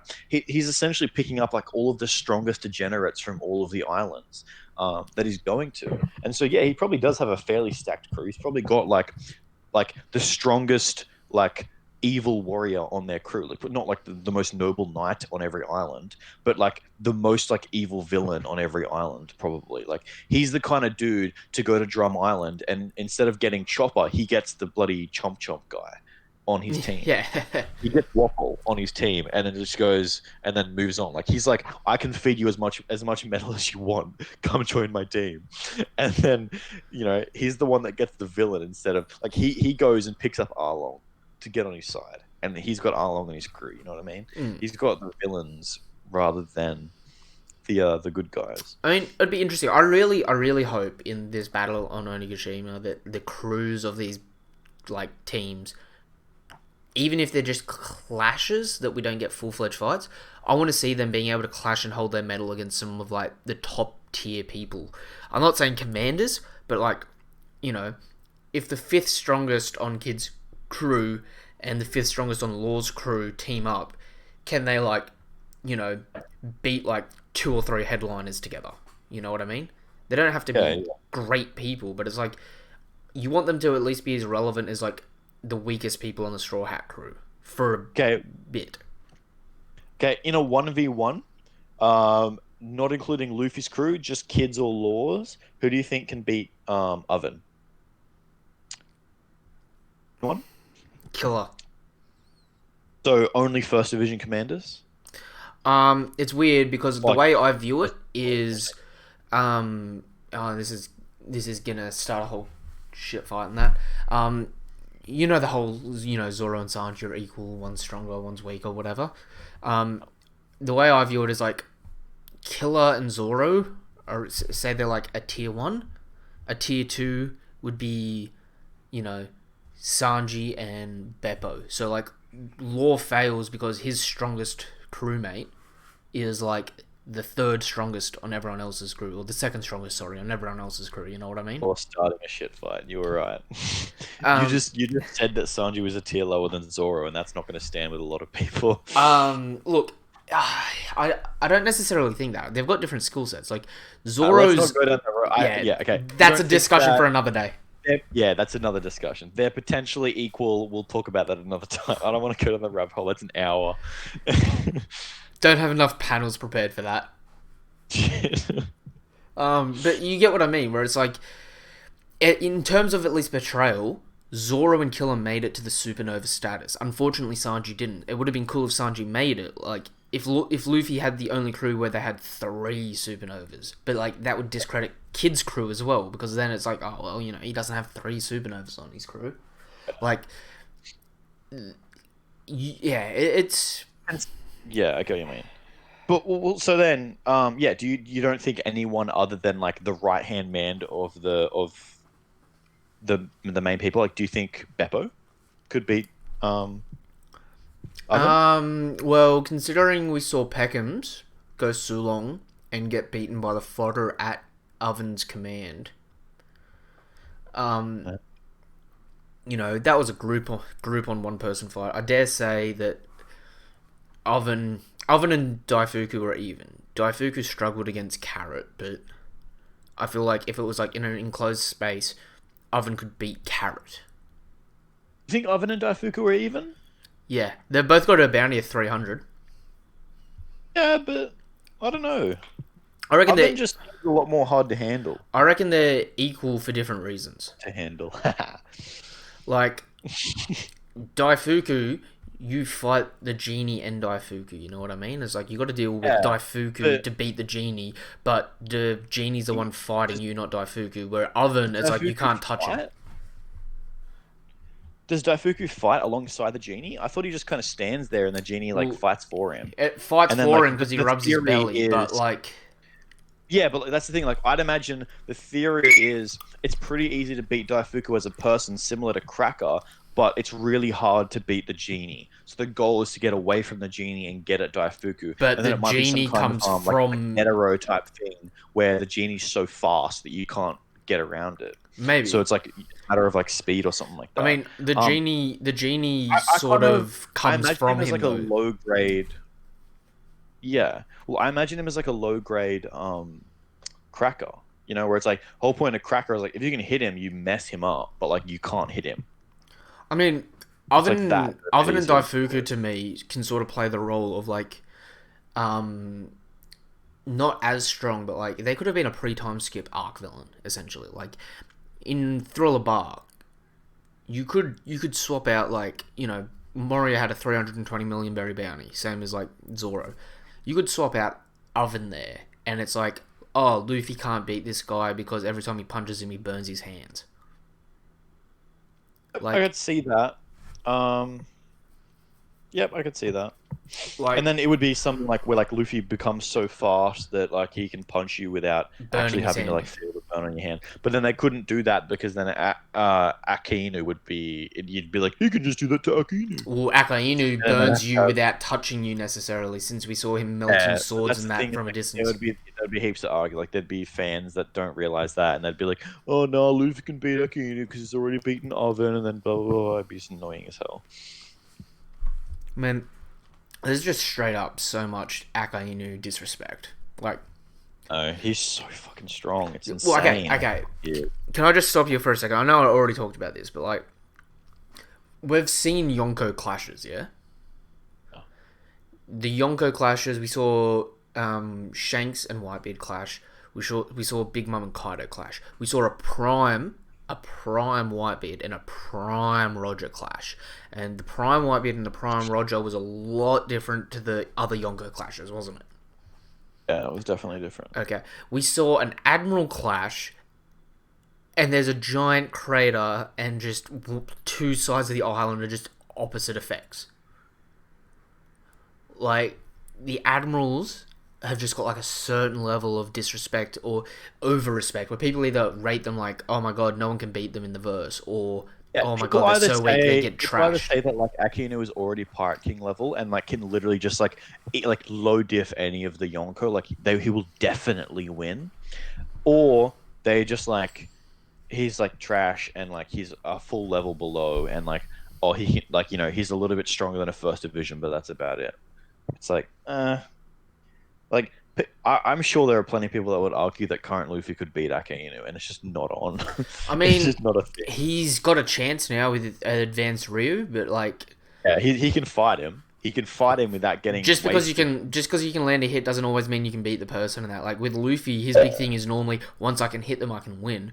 But Akainu is so damn durable. How durable is he? He took enraged Whitebeard punches to the back of the head and to the side of the gut, and got up Without clean like 15 minutes later and took out the rest of the crew.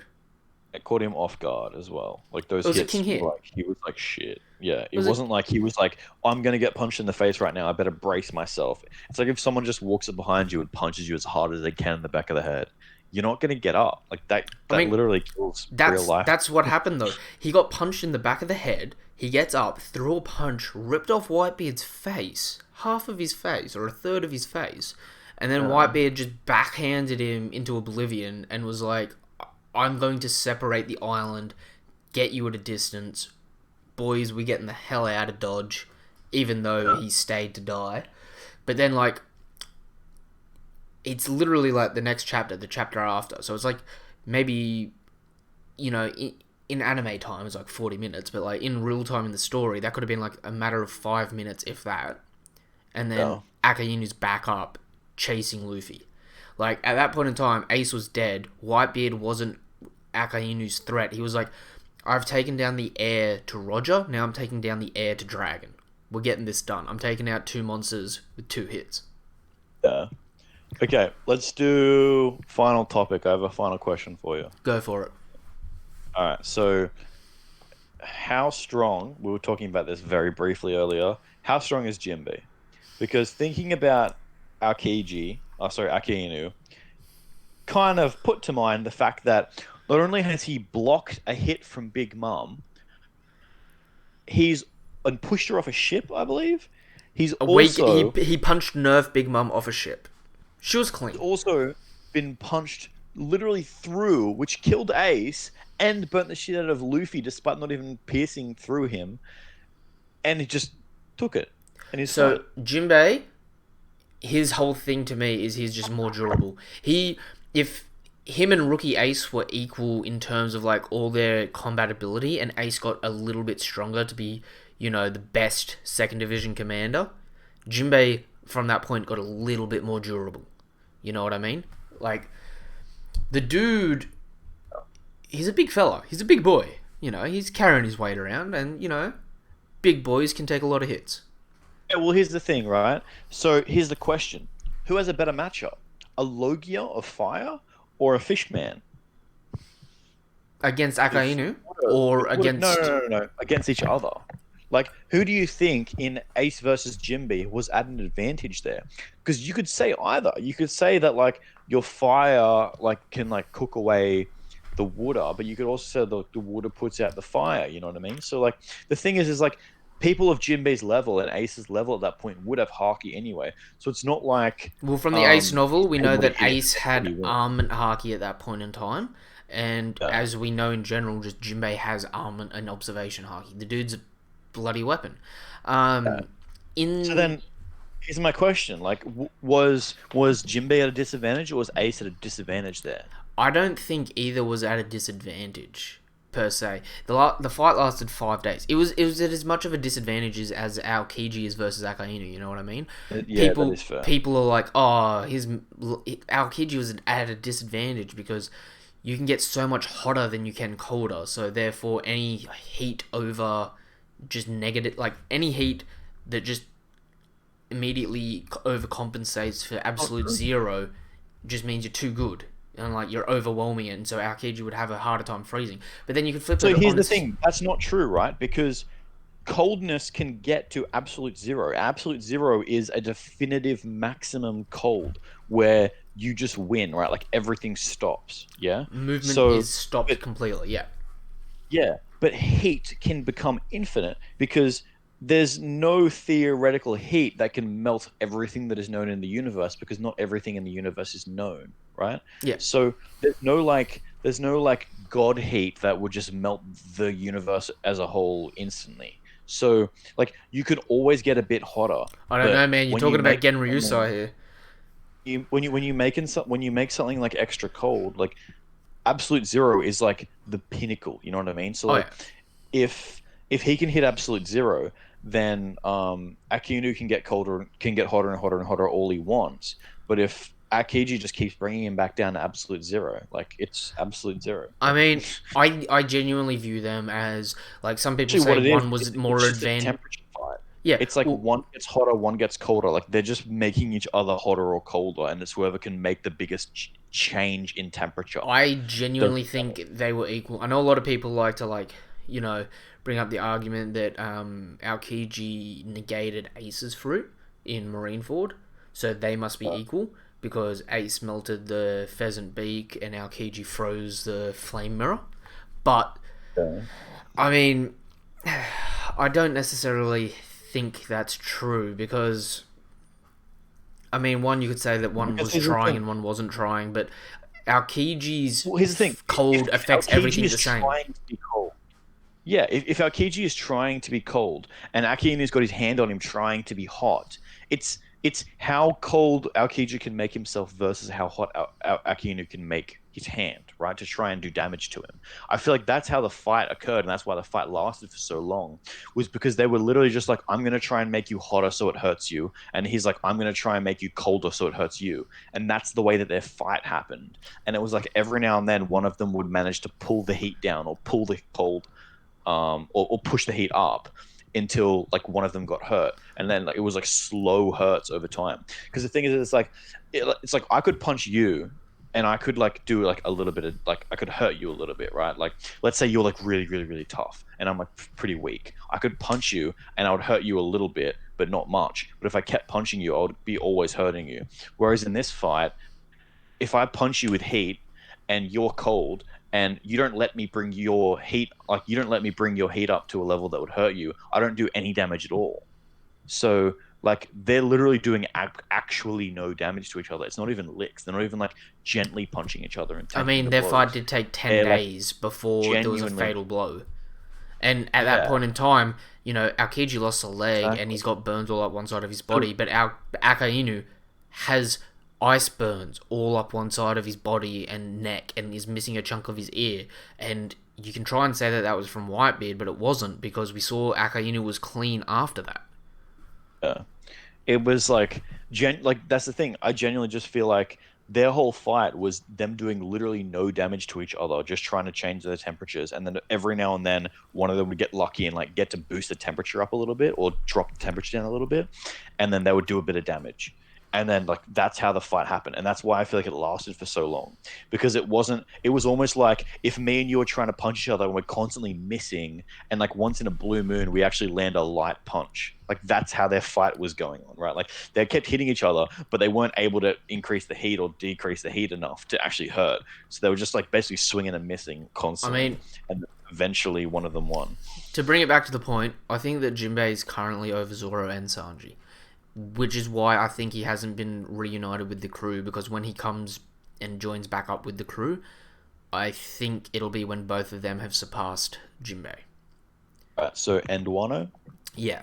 During the climax, where like if if Zoro takes on King and Sanji takes on Queen, or equivalent strength sort of thing, it would be at a point where Jinbei, is equal to or under them.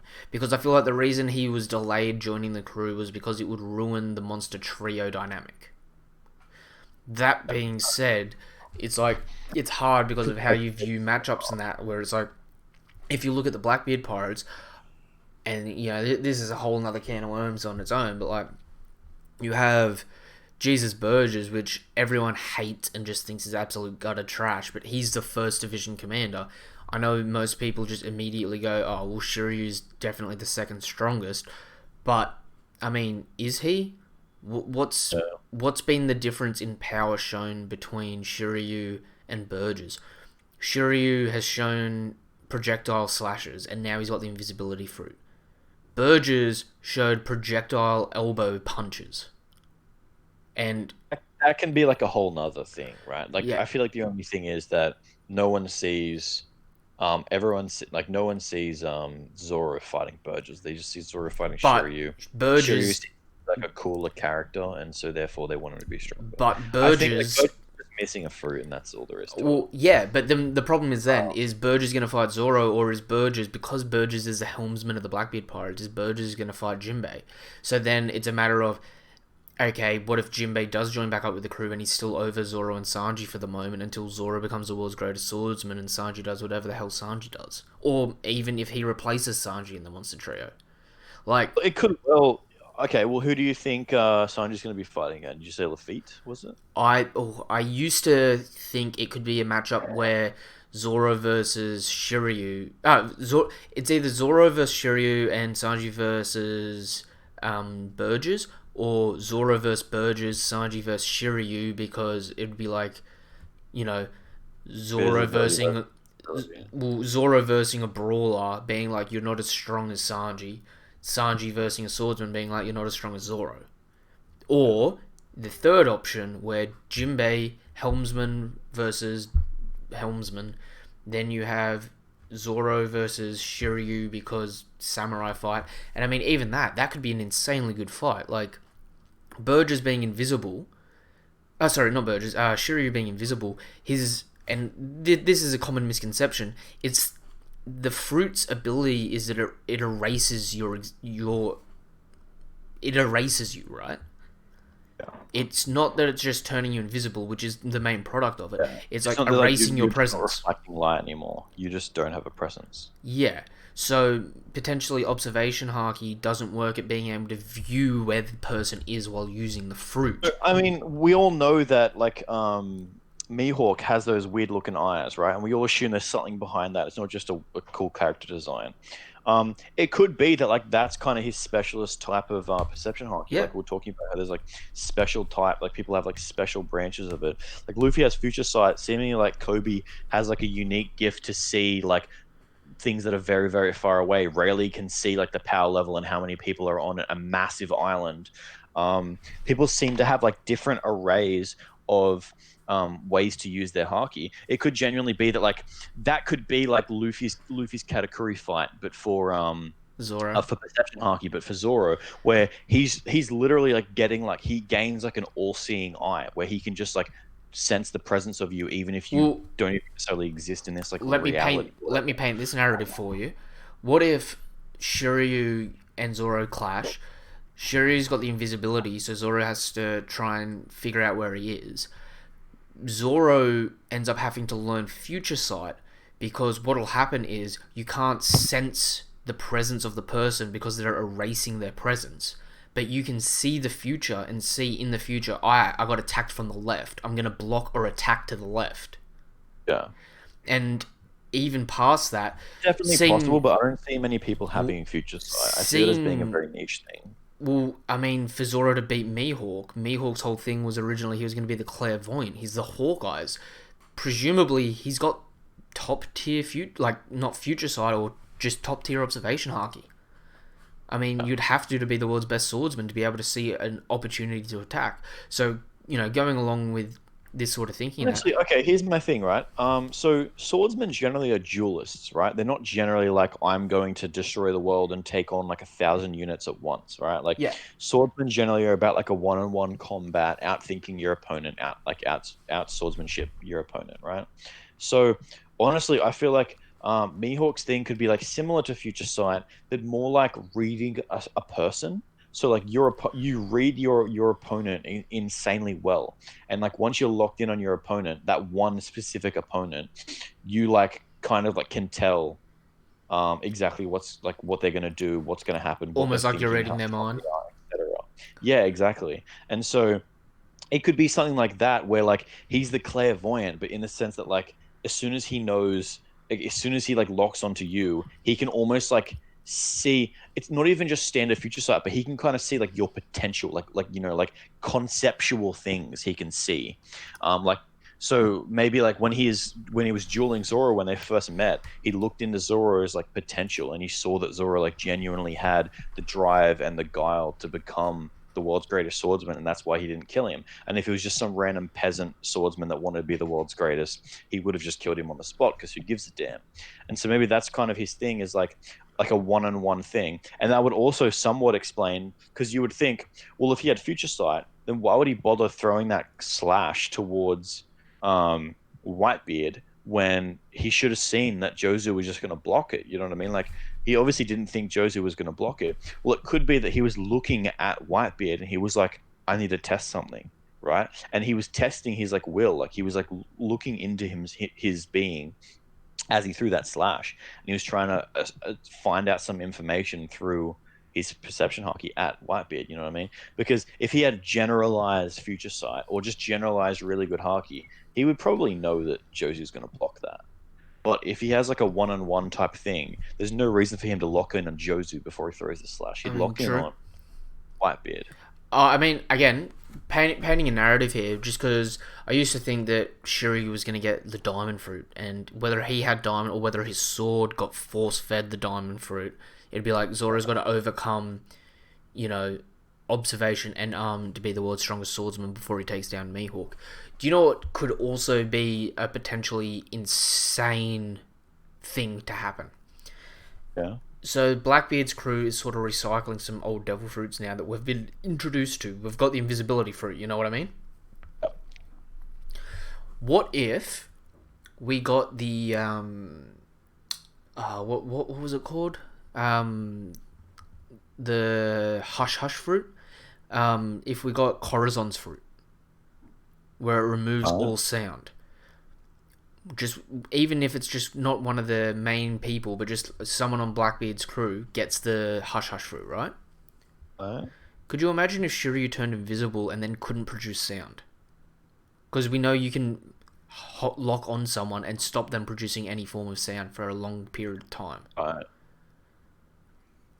It wouldn't just be like versing someone that's invisible now, it's versing no one. You know, the ability to cut everything and cut nothing. I'm seeing literal just like slashes. That's it. Yeah. Like, the only thing, like, and I mean, that would be the best way for Zoro to get a power up because he's already pretty damn decent with his armament. It'd just be a matter of get that observation haki up and, fighting someone that's invisible, it's like, alright, that'd be a good power up. But, like, fighting someone that you genuinely don't have a way to get around knowing where they are or what they're doing is something Yeah. else entirely. You know what I mean? Yeah. And here's the thing as well is the last time Zoro has been genuinely like hard pressed against someone who's like quote unquote swordsman, right? I would say was Mr. One, right? I'm gonna One. say Ryuma. Only You because though, So here's the thing. I think Ryuma wasn't a I need to get a power up to beat you. I think Ryuma was like a I respect you, you're a really strong swordsman, right? I don't think it was the same thing. Um it wasn't like a because like Ryuma was like talking to him the whole time, telling him his backstory, like, oh, you're a really I good mean, swordsman. Da, da, I da, feel da, like da. I can understand where you're coming from. Where like the only swordsman fight Zoro had was against Mister One, against Kaku. Kaku was like, I'm a four sword style user, but he was just goofing around and memeing, and Zoro was just when Zoro pulled Yeah. out the big guns, he overwhelmed him.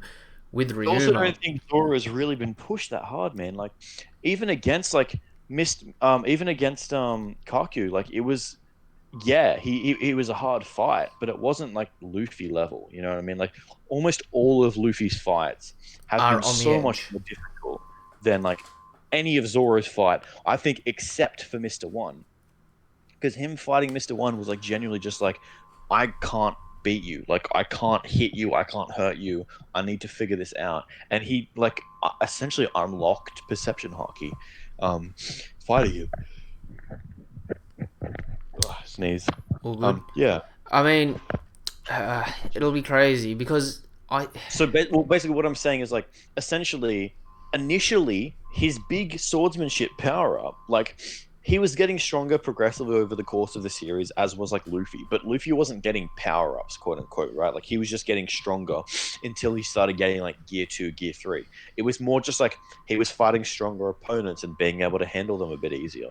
It wasn't like I now have next level perception. I now have next level armor. I now have another gear. It was just um physically a little bit stronger. Like I can fight a stronger person. I feel like we So definitely need to have a conversation, like a long, in-depth conversation at some point about Haki in the story, eh? oh yeah, definitely. Like, Um because as the story's gone on longer and longer, and I've like looked back more and more, I'm like, I genuinely think that Oda had thought of Haki a lot earlier than a lot of people anticipated. yeah, I don't think it was like hockey as we see it today, but I think it was a rough drawing. It was an idea. I think it was more like a spiritual force. I don't think he ever necessarily intended to make it a tangible thing because I feel like he would have um put some foreshadowing like graying on hands and stuff like that Well, in the future. I mean, But that I being think he said, really did want to have kind of like a force of will type thing. Like, I mean, even since the start, he was talking about the will of D, right? Like, he obviously had some kind of idea about will, and then he's turned that into Haki being like your willpower or whatever. But like, anyway, what I was saying is essentially like it seems like Zoro started getting stronger by learning perception haki. Ever since then, he hasn't touched perception haki. Like it's seemingly just been like he and has obviously trained it a little bit in his training with Mihawk, but it's seemingly just been almond. Like it's just been like what can you cut? That's been all the thing. It's just been what can you cut? What can you cut? Like what kind of thing can you cut? Can you cut this? Can you cut this? And then yeah, it's weird how Zoro's strength has come I through mean, because arguably, I dare say I remember Zoro.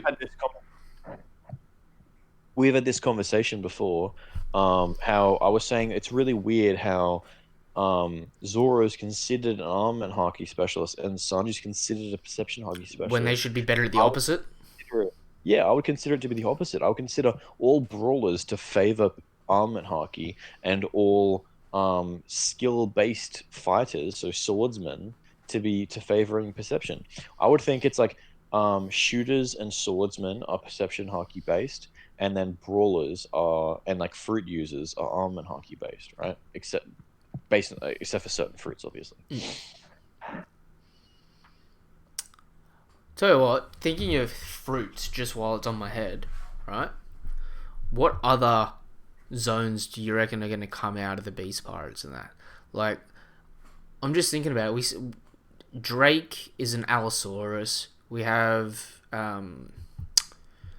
we have a woolly mammoth, we have a pterodon, we have a bronchiosaurus.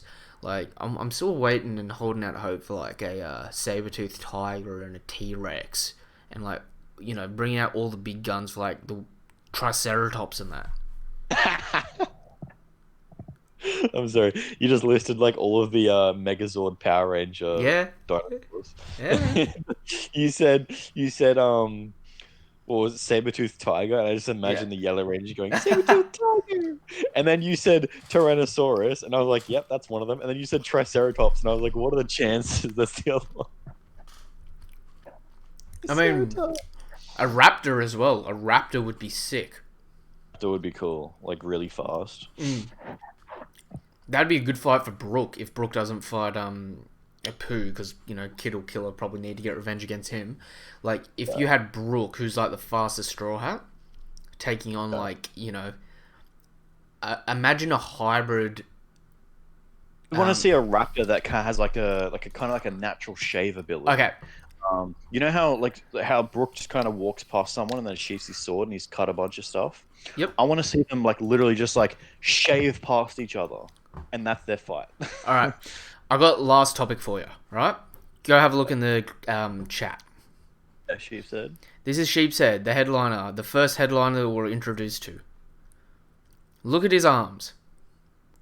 Do you notice anything weird about his arms? Curse marks or bite marks? Okay, yes, his arms are somewhat normal. He's got human hands. He's a gifter. This is him using his ability, though. He can transform in and out. Was the idea of being able to transform in and out of your, you know, zone form as a Smile Eater just like forgotten?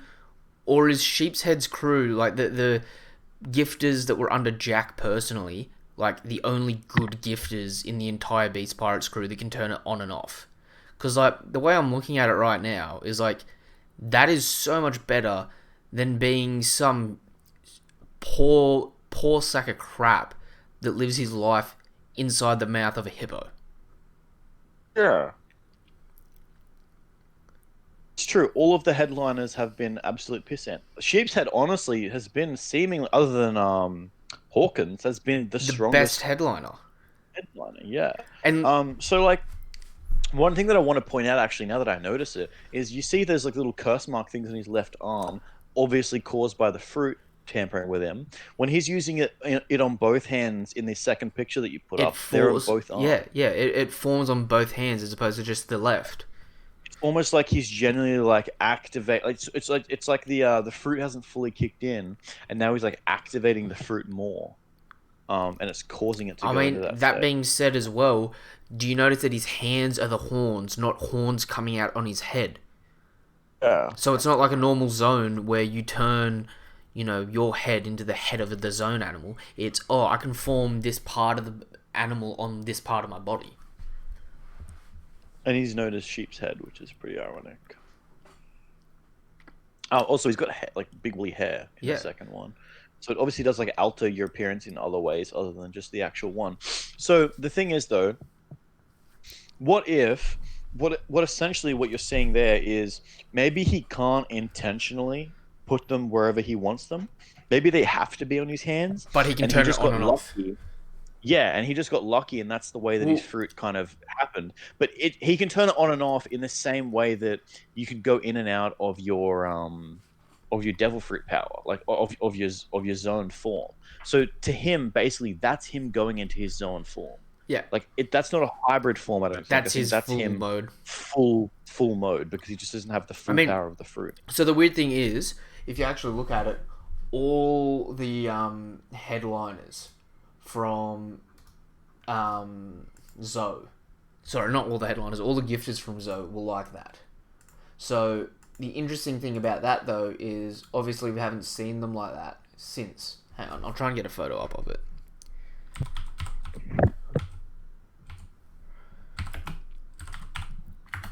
But like, are we underestimating the Beast Pirates again? Because all we've seen is like crappy meme-worthy headliners and that. and gifters since we I mean, got. here's the thing. At the end of the day, I'm very aware that Smoothie is there and that King, Queen, and Jack are there, and that the numbers are there, and I'm very aware that there's two Yonko. And I think compared to powers like that, regardless of the headliners being a bit stronger than we think they are, I just don't think they matter at all, considering that they're a samurai. I mean, here's more where, I mean, I don't have both panels, but in the panel before on that, they just had those tattoo markings as well, and then they formed into that. Yeah. So it's like Jack's forces that he took to Zoe, maybe they were all the best, um, gifters as well. I mean, realistically, Yeah. how many gifters died on Zoe when Zoe just one shot their fleet? Probably all of them. Yeah, and that was probably their best, like, seemingly because they can turn it on and off, their best quality of troops for those units. Well, that's fairly likely. I mean, they did after all like bring them to there to have a war. The thing is though is like I don't see. I mean, like Carrot isn't necessarily a strong mink like relative to the other I minks, mean, right? I Like dare say he's one of the she's like fighters, yeah. she's like tier 3 mink. Like you've got Neko and Yeah, Ino's like a tier 1, and then you got like Wanda and Sicilian who are like her seniors as like a tier 2, yeah, and then like like her. Three Musketeer captain people. Um, but so yeah, basically, like I would say. I mean, I would say you'd have to be like that level of gifter to fight a mink. Like otherwise, you're just gonna get trashed. Like those headliners, like that hippo guy, is gonna get bloody wasted by any mink. Like you're not gonna let that thing eat you. It's just not I happening. mean, I'd love to see a And the only hippo way that mink it eat fights him. is if it eats you. Yeah. And I don't know what he was talking about when they ate him. He said something like, "Oh, he put them in he's like His killing death zone or chamber. something like that." Yeah. Yeah, but it's like seemingly all that happened was he was just standing inside the mouth with a sword. Yep. And he Like was just that's gonna it. stab him. Yeah, like it's not like he can like control that room like a parallel dimension or anything like that. It's like seemingly he was. It's not like Capone. Like he went in like Capone's through. He was just I'm gonna stab you now, and you're a prisoner, so you can't do anything about it. And they just went, no, I'm gonna beat you up. So even if like a mink got swallowed, they just kick him in the face with a lightning kick, and he'd be done. Honestly, this a lot of people, and like even I'm like, oh god, is this going to be enough troops to take down two Yonko crews? Like, oh my god, do we need more people?